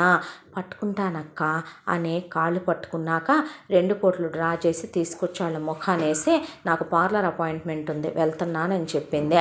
చెప్పి టిప్ టాప్గా రెడీ అయ్యి వచ్చేసరికి ఇక అరవింద్ ఫోన్ చేస్తే మహేశ్వరి దగ్గర ఉన్న ఫోను తను లాక్కొని అటెండ్ చేయటం మొదలుపెట్టింది. నాన్నకి సీరియస్ అయింది అరవింద్ అనేసరికి వాళ్ళ ఫ్యామిలీ అంతా వస్తే వాళ్ళ ముందు ఏడ్చి దున్న తిన్నట్టు తినొచ్చి నేనేమి తిన్నో నాకు ఆకలి లేదు అని చెప్పి అక్కడ మెదలకుండా కూర్చొని నటిస్తూ ఉండగా మీరైనా ఏమైనా తినండి వదిన అంటే ఆయన స్థితిలో ఉంటే నాకు వెళ్ళదండి అని సుగుణ మహేశ్వరి అలాగే కూర్చుండిపోయారు. ఆ తర్వాత విశ్వనాథ్ మేల్కున్న తర్వాత ఆయన్ని వీళ్ళందరూ పలకరించడానికి వెళ్ళాక డిశ్చార్జ్ చేసి ఇంటికి తీసుకెళ్ళినా ఆయనకి ఇంకా మాట చెయ్యి కాలు వచ్చి పూర్తిగా నడవాలంటే డాక్టర్స్ 1-2 సంవత్సరాలు టైం పట్టుద్దని చెప్పారు. చెప్పిన తర్వాత పోనీ పెళ్ళి ఆపుకుందాంలే వదిన గారు, అన్నయ్య గారికి తగ్గిన తర్వాత పెళ్ళి పెట్టుకుందాం లేండి, ఇంకా నిశ్చితార్థం ఏం చేసుకుంటాం లేండి అనేసరికి ఆవిడేమీ మాట్లాడలేదు. ఈలోపు అరవింద్ని గట్టిగా కౌగిలించుకొని శ్రావ్య ఏంట్రా ఏడుస్తున్నావు అనేసరికి ఏమీ లేదు, నాన్నకి నా పెళ్ళి చూడాలని కోరిక కదా, నాకు పెళ్ళయ్యి పిల్లలు పుడితే నాన్నకి తొందరగా నయమైపోద్దేమోనని అనుకుంటున్నాను అనేసరికి ఆ విషయమే వాళ్ళ అమ్మ నాన్న చెప్తే అది కూడా నిజమే కదా అని వాళ్ళు అయితే పెళ్ళి పెట్టేసుకుందాం అనేసరికి విశ్వనాథ్ మంచంలో పడుకొని సైగలు చేస్తుంటే పెద్దమ్మాయి శ్రావ్యకి అరవింద్కి పెళ్ళన్నయ్య అంది రాజేశ్వరి. వాళ్ళకి సైగలు చేసి వద్దని చెప్పమని సుగుణని చెప్పమంటే మహేశ్వరిని చెప్పమంటే ఇక ఏంటంటారు అంకుల్ అన్నాడు అరవింద్. ఏమీ లేదు, ఎంత తొందరగా పెళ్లి చేసుకుంటారో నా కళ్ళతో చూడాలని ఉందంటున్నాడు నాన్న అనేసరికి ఆయన కళ్ళల్లోంచి నీళ్లు కారిపోయి భార్య మీద కోపం రగిలిపోయింది ఆయనకి. ఓ అదా, సరే మేమే ముహూర్తాలు పెట్టి అన్నీ చూసుకుంటామన్నారు వాళ్ళు. ఈలోపు వాళ్ళటు వెళ్ళగానే ఏంట్రా నాన్న బాధపడుతున్నావా, పడు అనుభవించు, నువ్వు ఇంకా చాలా అనుభవించాలి, నీ కళ్ళ ముందే నీ చిన్న కూతురి జీవితం అది కోరుకున్నవాడు దానికి దక్కలేదని వాడితో నేను ప్రతి రాత్రి గడుపుతుంటే ఆ ఫోటోలన్నీ నీకు వీడియోలన్నీ పంపుతానే నేను, వాడు నువ్వే నేననుకుంటుంటే నువ్వు ప్రతి క్షణం నరకం అనుభవిస్తున్నప్పుడు మా అమ్మ పోయాక దీన్ని నువ్వు సాటిస్ఫై చేస్తున్నప్పుడు నానమ్మ తాతయ్య ఎంత బాధపడ్డారో, వాళ్ళు నా ముందు బాధపడుతుంటే నేనెంత కసితో రగిలిపోయానో, నువ్వు దీనికి కంప్లీట్గా అమ్మా నాన్న ప్రేమ రెండు అందిస్తూ మీరు నన్ను ఎంతైనా సరే పరాయి దాని కూతురులాగే చూసినప్పుడు ఎంత బాధపడ్డానో మీకు తెలియొద్దు అనేసింది శ్రావ్య. దాంతో ఇక విశ్వనాథ్ ఏమీ మాట్లాడలా. ఈలోపు మహేశ్వరి ఏడవకు నాన్న, ఇది జరిగిన విషయం అని చెప్తే ఆయన కళ్ళల్లో నీళ్ళు ఆగల. ఏం చేద్దాం నాన్న, నువ్వు బ్రతికుండగానే ఆస్తి దాని పేరు మీద పెట్టిన తాతయ్యనేమనాలే, చెప్పుతో కొడతానంటావా, నానమ్మనేమనాలే, దానికి అన్ని మాటలు నూరిపోసినందుకు నరికేస్తానంటావా, వాళ్ళ అమ్మనేమనాలే, లేరు కదా నాన్న వాళ్ళెవరో, ఎంత పెంచినా మనమ్మ చూసావా, దాన్ని దానమ్మలాగానే తయారు చేయగలిగింది తప్ప నీలా అమ్మలా తయారు చేయలేకపోయిందే, ఇందులో అమ్మ తప్పేమీ లేదులే నాన్న, నువ్వే లేనప్పుడు నేను ఇంకా తను పెళ్లి చేసుకొని ఏం చెయ్యాలి నాన్న, నువ్వు నా బెస్ట్ ఫ్రెండ్ కదూ, నా బంగారం కదో, నువ్వు లేకపోతే నేను బ్రతకలేను నాన్న, నిజమేగా నా కోసం చాలా ఇచ్చింది, నా జీవితం అడిగింది, ఇచ్చేస్తున్నాను, ప్రేమదే ఉందిలే నాన్న, మర్చిపోతాను, కాకపోతే నా వల్ల ఎందుకు కావట్లేదు నాన్న, అతనితో 100 ఏళ్ళు అనుకున్నానేమో కదూ, అందుకే నా వల్ల నా శక్తి సరిపోవట్లేదు నాన్న అని ఆయన పట్టుకొని ఏడ్చేసేపాటికి ఆయన కళ్ళల్లోంచి నీళ్లు కారిపోయినాయి. ఆ తర్వాత హడావిడిగా పెళ్ళి ఏర్పాట్లు, పెళ్ళిలోనే ఎంగేజ్మెంటు, వెంటనే మెహందీ, సంగీతు, హల్దీ, పెళ్ళి, ఆ తర్వాత వెంటనే రిసెప్షన్ అయిపోగానే సత్యనారాయణ వ్రతం, ఆ తర్వాత మొగుడుతో హనీమూన్కి వెళ్ళొచ్చిన తర్వాత అత్తారింటికి కాపురానికి వెళ్ళిపోయింది. అక్కడ ఏమీ మాట్లాడటానికి సుగుణకి విశ్వనాథ్కి ఆప్షన్స్ లేవు. వెళ్ళిపోయిన తర్వాత వెళ్ళి మామయ్య గారిని చూసొద్దాము, వెళ్ళి మరదల బాధ్యత తీసుకుందాము, ఆ తర్వాత అత్తమామలకి మనమే తోడుగా ఉండాలని అరవింద్ అని పద్దపద్దాకా వెళ్ళొద్దాం అంటుంటే ఏదో ఒక రోజు వీడిలా వెళ్ళటం, ముసలోడు లేదా ఏ సైగలతోనో చెప్పటం, ఏ డౌటో రావటం, ఇదంతా ఎందుకని ఒక డ్రామా క్రియేట్ చేసింది శ్రావ్య. పిచ్చిదానిలాగా ఆలోచించుకోవటం, కావాలని అందరూ నిద్రపోయేటప్పుడు తినేసి వాళ్ళు లేచే టైంకి ఏదన్నా తినమని పెడితే వెక్కి వెక్కి ఏడవటం ఇలా చేస్తుంటే ఏమైందని డాక్టర్ దగ్గర తీసుకెళ్లారు. ఆ డాక్టర్ గారికి డబ్బులు పడేసి అమ్మాయికి పరిసరాలు మారాలని ఇక్కడి నుంచి దూరంగా తీసుకెళ్ళిపోవాలని వాళ్ళ నాన్నగారికి బాగోకపోవటం వల్ల అమ్మాయి డిప్రెషన్లోకి వెళ్ళిపోయిందని డాక్టర్తో చెప్పించింది. దాంతో ఇక ఏం చేయాలి డాడీ అని అడిగాడు అరవింద్. అడిగిన తర్వాత ఇక ఏముందిరా చేయటానికి, పోనీ ఫారిన్ వెళ్తారా అన్న తర్వాత మీ ఇష్టం అన్నాడు. వెళ్దామా మరి అన్నాక ఏమీ మాట్లాడలా. పిచ్చి చూపులు చుట్టం మొదలు పెడితే ఇలా అమ్మాయిని ఇక్కడ ఉంచడం కన్నా వాళ్ళ నాన్నకు తగ్గిందాకా తీసుకెళ్ళయ్యా అంది రాజేశ్వరి. నిజానికి అసలు అమెరికా వెళ్ళటం సెటిల్ అవ్వటం అక్కడ అరవింద్కి ఇష్టం లేదు. అలా ఇక్కడి నుంచి అందరితో బంధాలు తెంపేసి శ్రావ్య అమెరికా తీసుకెళ్ళిపోయింది అరవింద్ని. తీసుకెళ్ళిపోయిన తర్వాత అక్కడ ఎంఎస్ చేసింది. అరవింద్తో పాటు సేమ్ ఉద్యోగానికి వెళ్ళటం మొదలుపెట్టింది. ప్రతిరోజు అతనితో గడిపే ప్రతి వీడియో, ప్రతి ఫోటో మహేశ్వరికి పంపిస్తూ ఉండేది ఇక్కడికే. ఇక ఈ 2 సంవత్సరాల కాలంలో తగ్గింది విశ్వనాథ్కి. తగ్గిన తర్వాత మహేశ్వరి ఎముకల గూడులాగా అయిపోవటం మొదలుపెట్టింది. పెళ్లి చేసుకోవా అమ్మా, నా పెళ్ళి అయిపోయింది కదమ్మా అనేసరికి ఇద్దరు అలా నిలువు గుడ్లు వేసుకొని చూశారు. అవును నాన్న, ఏ క్షణమైతే మనసా వాచ కర్మణ అతన్నే భర్త అనుకున్నాను అప్పుడే నా పెళ్ళి అయిపోయింది కదా నాన్న. నా పెళ్ళి అయిపోయిన తర్వాత ఇంకా మళ్ళీ పెళ్ళి అంటదేంటి నాన్న, అమ్మ పిచ్చిదే అనేసరికి ఆయన గుండె మండిపోయి జీవితంలో మొట్టమొదటిసారి భార్యని లాక్కొట్టి నీ స్వార్థం కోసం బిడ్డ జీవితాన్ని బలి చేసావు కదే అనేసరికి కొట్టండి తప్పు లేదు, ఇప్పుడు కాదు మీరు కొట్టాల్సిందే. మిమ్మల్ని నేను పెళ్లి చేసుకొని ఇంటి కోడలుగా వచ్చినప్పుడు మీ అమ్మా నాన్నని నేను మెప్పించలేనప్పుడు కొట్టాలి. అలాగే వాళ్ళమ్మ పోయినా దాన్ని దగ్గరికి తీసి అమ్మలా పెంచుతున్నాను అనుకుని పెంచలేనప్పుడు మీరు కొట్టాలి. ఇప్పుడు కొడితే ప్రయోజనం ఏముందండి, ఆ రోజు నా పరిస్థితి ఏంటో తెలిసి కూడా మీరు అర్థం చేసుకోకపోతే నేను ఇంకెవరికి చెప్పుకోను అని ఏడ్చింది ఆవిడ. దాంతో ఇంకా నేను ఇక్కడ ఉండలేను నాన్నగారు అంటే, ఏంటమ్మా అలా అంటున్నావు అంటే, నాకు వెస్ట్రన్ మ్యూజిక్ నేర్చుకున్నాను కదా, నా ఫ్రెండ్స్ కొంతమంది కాంపిటీషన్కి వెళ్తున్నామంటే నేను కూడా పంపించాను, రికార్డ్ చేసి రమ్మన్నారు. ఒకవేళ అందులో సెలెక్ట్ అయితే నాకు ఫారెన్ ఆపర్చునిటీ వస్తుంది నాన్న, ముందైతే వెళ్ళి పార్టిసిపేట్ చేసేదా అని వెళ్ళి మహేశ్వరి పార్టిసిపేట్ చేయటం, అందులో సెలెక్ట్ అవటం, వాళ్ళు అబ్రాడ్ రమ్మనమంటం జరిగిపోయింది. అలా మహేశ్వరి కూడా అమెరికాకి వెళ్ళింది. కాన్సర్ట్స్లో పాటలు పాడటం మొదలుపెట్టింది. కాకపోతే మహేశ్వరి ఉండేది ఒక స్టేటు, శ్రావ్య వాళ్ళు ఉండేది ఒక స్టేటు. శ్రావ్య పెట్టే నరకాలు భరించలేకే చిన్నపిల్ల వెళ్ళిపోయిందని విశ్వనాథ్ వాళ్ళకి తెలుసు. అప్పటి వరకు సంపాదించిన డబ్బులన్నీ అమ్మా నాన్నలకి అకౌంట్లో వేసి జాగ్రత్తగా ఉంచుకోమని ప్రతి నెల తన ఖర్చులకి కొంత ఉంచుకొని పంపించడం మొదలుపెట్టింది. మరి నీకమ్మా అని అడిగింది సుగుణ. నాకెందుకమ్మా, నేను సంపాదించే ప్రతి రూపాయి మీకోసమే కదా, ఈసారి ఏదైనా జరిగితే ఇచ్చేయటానికి వదులుకోవటానికి ఇంకొక ప్రియుడు అక్కడ లేడు కదమ్మా, నా కలల రాకుమారుడెటు నా కలగానే మిగిలిపోయాడు కదా, ఈసారి ఎవరి దగ్గర ఎవరి కాళ్ళు పట్టుకొని చేయి చాచకూడదని మీకోసమనే నేను పోయేలోపు 4 రాళ్ళు సంపాదించాలనుకుంటున్నాను అనేపాటికే వాళ్ళకి పేగులు తెగిపోయినాయి. మీరు నాతో వచ్చేయచ్చుగా నాన్న, అమెరికాలో ఉందురుగానిగా అన్న తర్వాత, వద్దమ్మా అక్కడుండి నిన్ను చూస్తూ ప్రతి క్షణం మేము ప్రత్యక్ష నరకాలు అనుభవించలేములే, నువ్వే వచ్చి వెళుతూ ఉండవే అంటే అప్పటికి మహేశ్వరి వెళ్ళి 4 సంవత్సరాలు, శ్రావ్యకి అరవింద్కి పెళ్ళై 7 సంవత్సరాలు. ఈ 7 సంవత్సరాల్లో రాజేశ్వరి సుందర్రావు వెళ్ళి రావటమే తప్ప మళ్ళీ ఇండియా వైపు ముఖం తిప్పి కూడా చూడలేదు శ్రావ్య.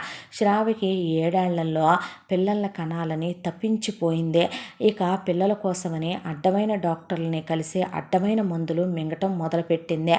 అరవింద్ని ఇక ఇంటికి రావటం ఆలస్యం, పడగదిలోకి ఇచ్చుకెళ్ళిపోయి పడగదిలో పడక మీద కూడా నేను మాట్లాడాల్సిందేనా, ఫోన్లో ఉన్న శ్రావ్యలా ఉండవే శ్రావ్య, బయట ఎందుకు అంత మౌనంగా ఉంటావో అనేసరికి ఆ మాటలకి ఇంకా ఇంకా గుచ్చుకుపోయేది మనసు.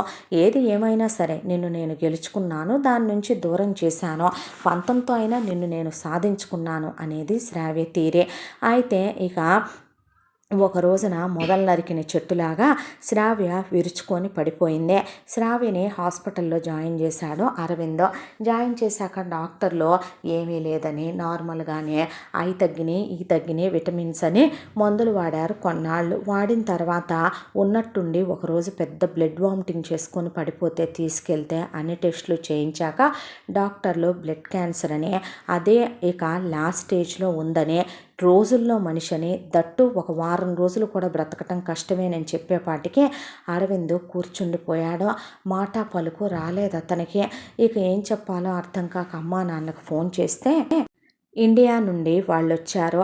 వచ్చిన తర్వాత జరిగిందంతా విని కుప్పకూలిపోయారు. ఆ వయసులో పాపం వాళ్ళు. అయితే ఇప్పుడు పోబోతోంది కదరా ప్రాణం, అమ్మ నాన్నని చెల్లిని చూడాలని ఉంటుంది నాన్న, ఒక్కసారి కబురు పెట్టకపోయావా మావయ్య వాళ్ళకే అన్నాడు సుందరేశ్వరరావు. నాన్న నేను ఎలాంటి వాడినో మీకు తెలీదా నాన్న, ఇక్కడికి రాకముందు ఇక్కడికి వచ్చిన తర్వాత ఇండియా వెళ్దామని మహేశ్వరి బాధ్యత తీసుకుందామని మామగారిని అత్తగారిని మరదల్ని ఇక్కడికి తీసుకొచ్చి ఉంచుకుందామని ఎన్నోసార్లు చెప్పాను నాన్న. అప్పుడు శ్రావ్య ఏం చెప్పిందో తెలుసా? ఏం చెప్పిందయ్యా అని అడిగింది వాళ్ళమ్మ.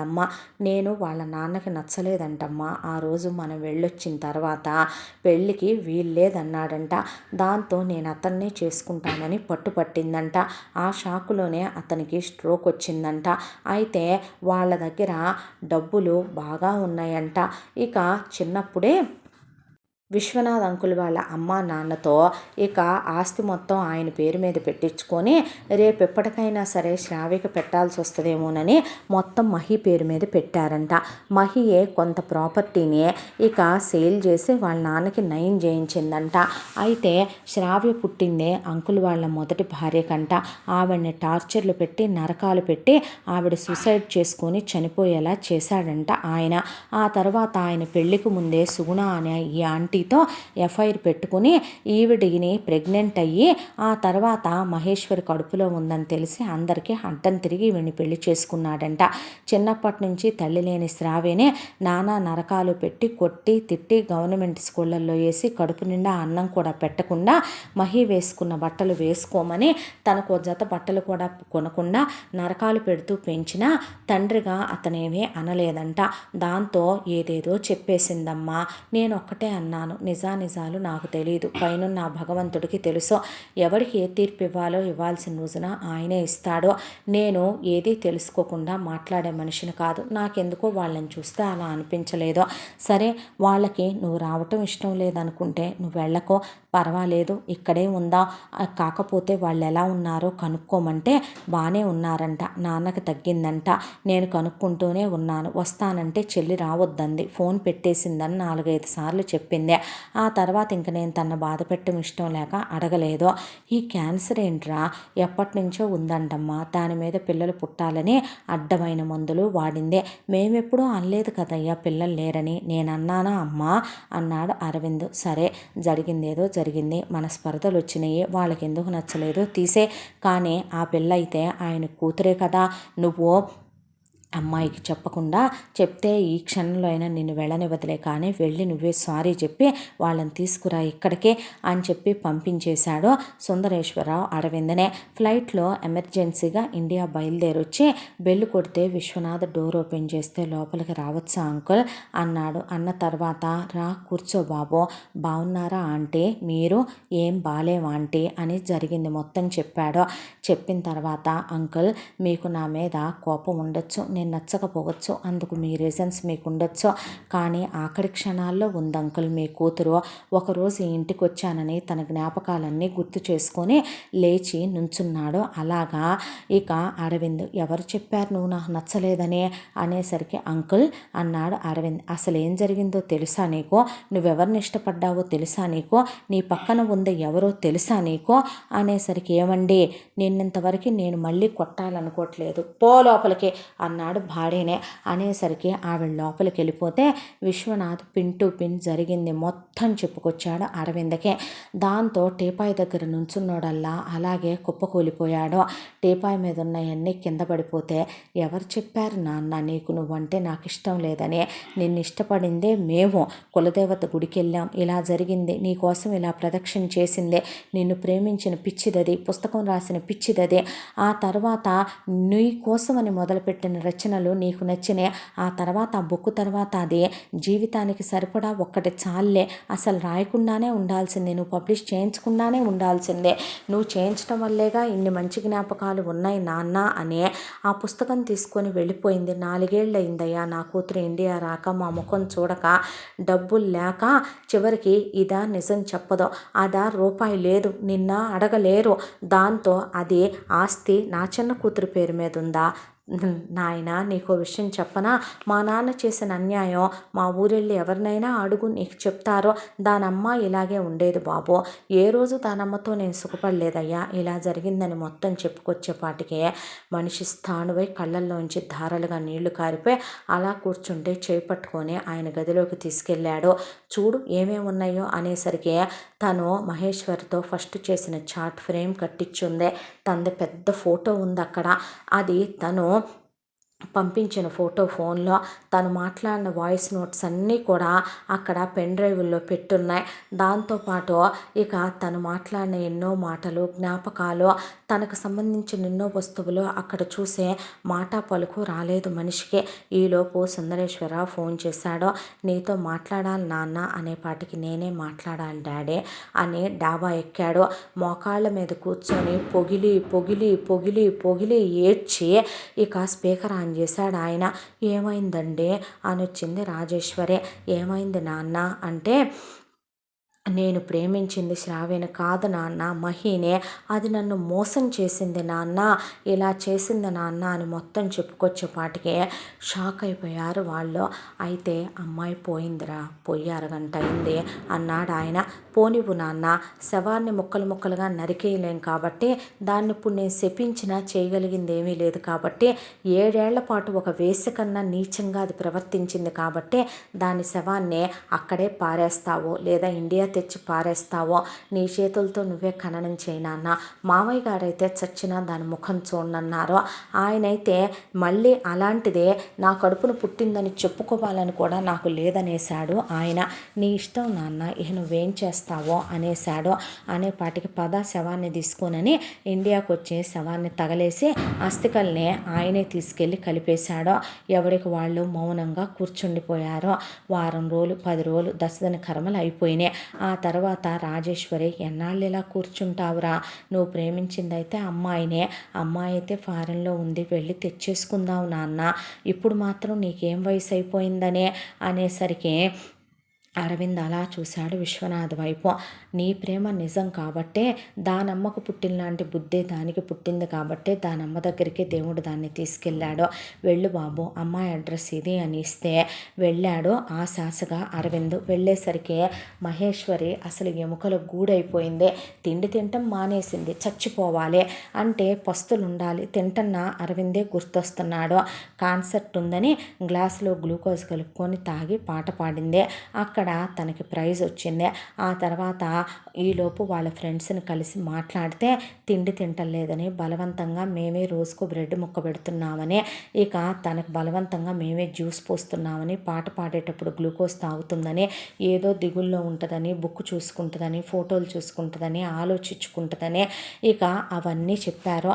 చెప్పిన తర్వాత ఇన్నేళ్లుగా శ్రావ్య ఎంత నరకం పెట్టిందో, తను దాన్ని తాకుతున్న ఫోటోలు, ఇద్దరు కలిసి ఉన్న ఫోటోలు, ఇంటిమేటెడ్గా ఉన్న వీడియోలు పెట్టి మహేశ్వర్ని ఎంత నరకం పెట్టిందో గుర్తొస్తేనే అరవింద్కి తన మీద తనకు అసహ్యంతో పాటు శ్రావ్య కనపడితే కనుక ముక్కలు ముక్కలుగా నరికేసి జైలుకి వెళ్ళాలన్నంత విరక్తి వచ్చింది. దాంతో యామిని అని పిలిచాడు. పిలిచేసరికి వెనక్కి తిరిగి చూసింది. ఎన్నాళ్ళ తర్వాతో మళ్ళీ ఫోన్లో విన్న అదే పిలుపు. కరెక్ట్గానే పిలిచానా మహి నిన్ను అనేసరికి మీరా ఎప్పుడొచ్చారు ఎలా ఉన్నారో అని చుట్టూ శ్రావ్య కోసం చూసే అక్కేది బాగున్నారా అందే. అసలు చూస్తే మహేశ్వరిని గుర్తుపట్టే స్థితిలో లేదో అరవిందో. ఎముకలు బయటకు వచ్చేసి లెక్కేయొచ్చు ఉరప్పంజరం మొత్తం. అంత సన్నగా అయిపోయిన తర్వాత ఇంకా నన్ను ఎంతకాలం మోసం చేద్దామనుకుంటున్నావు? నాకు నిజం తెలిసిందిరా అని గట్టిగా కౌగిలించుకొని వెక్కి వెక్కి ఏడ్చి జరిగింది మొత్తం ఆమెకి చెప్పేశాడు. చెప్పేస్తే అతన్ని పట్టుకొని గట్టిగా ఏడ్చేసింది. ఏడ్చేసిన తర్వాత ఆమె మీరు వెళ్ళండి అన్న తర్వాత అదేంటి అవును ఇప్పుడు తను లేదు కాబట్టి తన స్థానం నేను తీసుకోవటం కరెక్ట్ కాదు.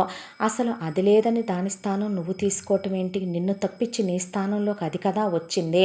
నువ్వు లేనప్పుడు నువ్వు రానప్పుడు ఇంకా నేను బ్రతకటం ఎందుకు అనేసరికి పిచ్చి మాటలు మాట్లాడకండి, వస్తావా నేను విషం తాగిపోనా అన్నాడు. అనేసరికి అక్కడ వాళ్ళందరూ అంతా విని మహేశ్వరిని వెళ్ళమంటే నువ్వు ఇలా వినవలే అని మహేశ్వరిని పట్టుకొని గట్టిగా ముద్దు పెట్టుకున్నాడు. ఆ తర్వాత ఇండియా బయలుదేరి వచ్చారు. ఇక ఆ తర్వాత ఎలా ఉన్నారు నాన్న? బతికే ఉన్నానమ్మా, నీ పెళ్ళి చూసిందాక నేను పోను తల్లి, మోకాళ్ళ ప్రదక్షిణ చేసావుగమ్మా, కులదేవత దగ్గర చేతిలో కర్పూరం వెలిగించావుగా, సత్యం చూపించకుండా ఎలా పోతుందా తల్లి అన్నాడు ఆయన. ఆ తర్వాత అరవింద్కి మహేశ్వరికి పెళ్ళయిందే. ముందు కొన్నాళ్ళ పాటు బాడీలో ఉన్న అన్ని బ్లడ్తో సహా అన్నీ డౌన్ అయిపోయినాయి అని చెప్పి ఒక 6 నెలల పాటు తిండి పెట్టి కోలుకునేలా చేసి హనీమూన్కి వెళ్ళొచ్చారు. ఈలోపు ఇక మహేశ్వరి ప్రెగ్నెంట్ అవటం, ఆ తర్వాత ట్విన్స్ పుట్టారు. ఇద్దరు పాప బాబు పుడతారనుకుంటే ఇద్దరు బాబులే పుట్టారు. దరిద్రం వదిలిపోయింది.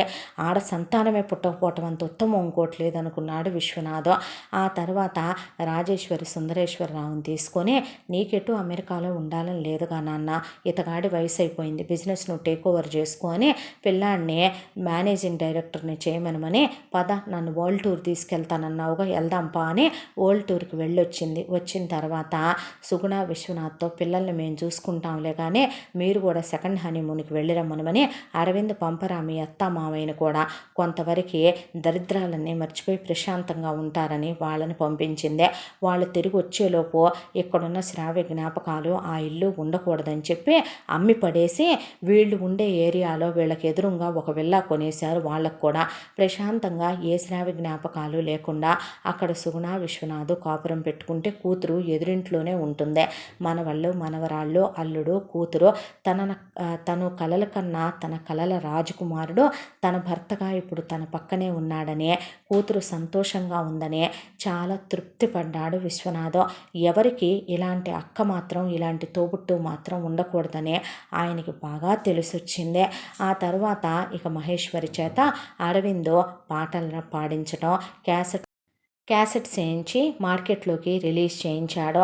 ఆమె మళ్ళీ బుక్ రాయలేదు కాబట్టి తిప్పి ఆమెతో బుక్ రాయించడం మొదలుపెట్టాడు. ఖాళీ ఉన్న టైంలో ఆఫీస్కి తీసుకెళ్తూ అన్నీ ఎక్స్ప్లెయిన్ చేసి చెప్పేవాడు.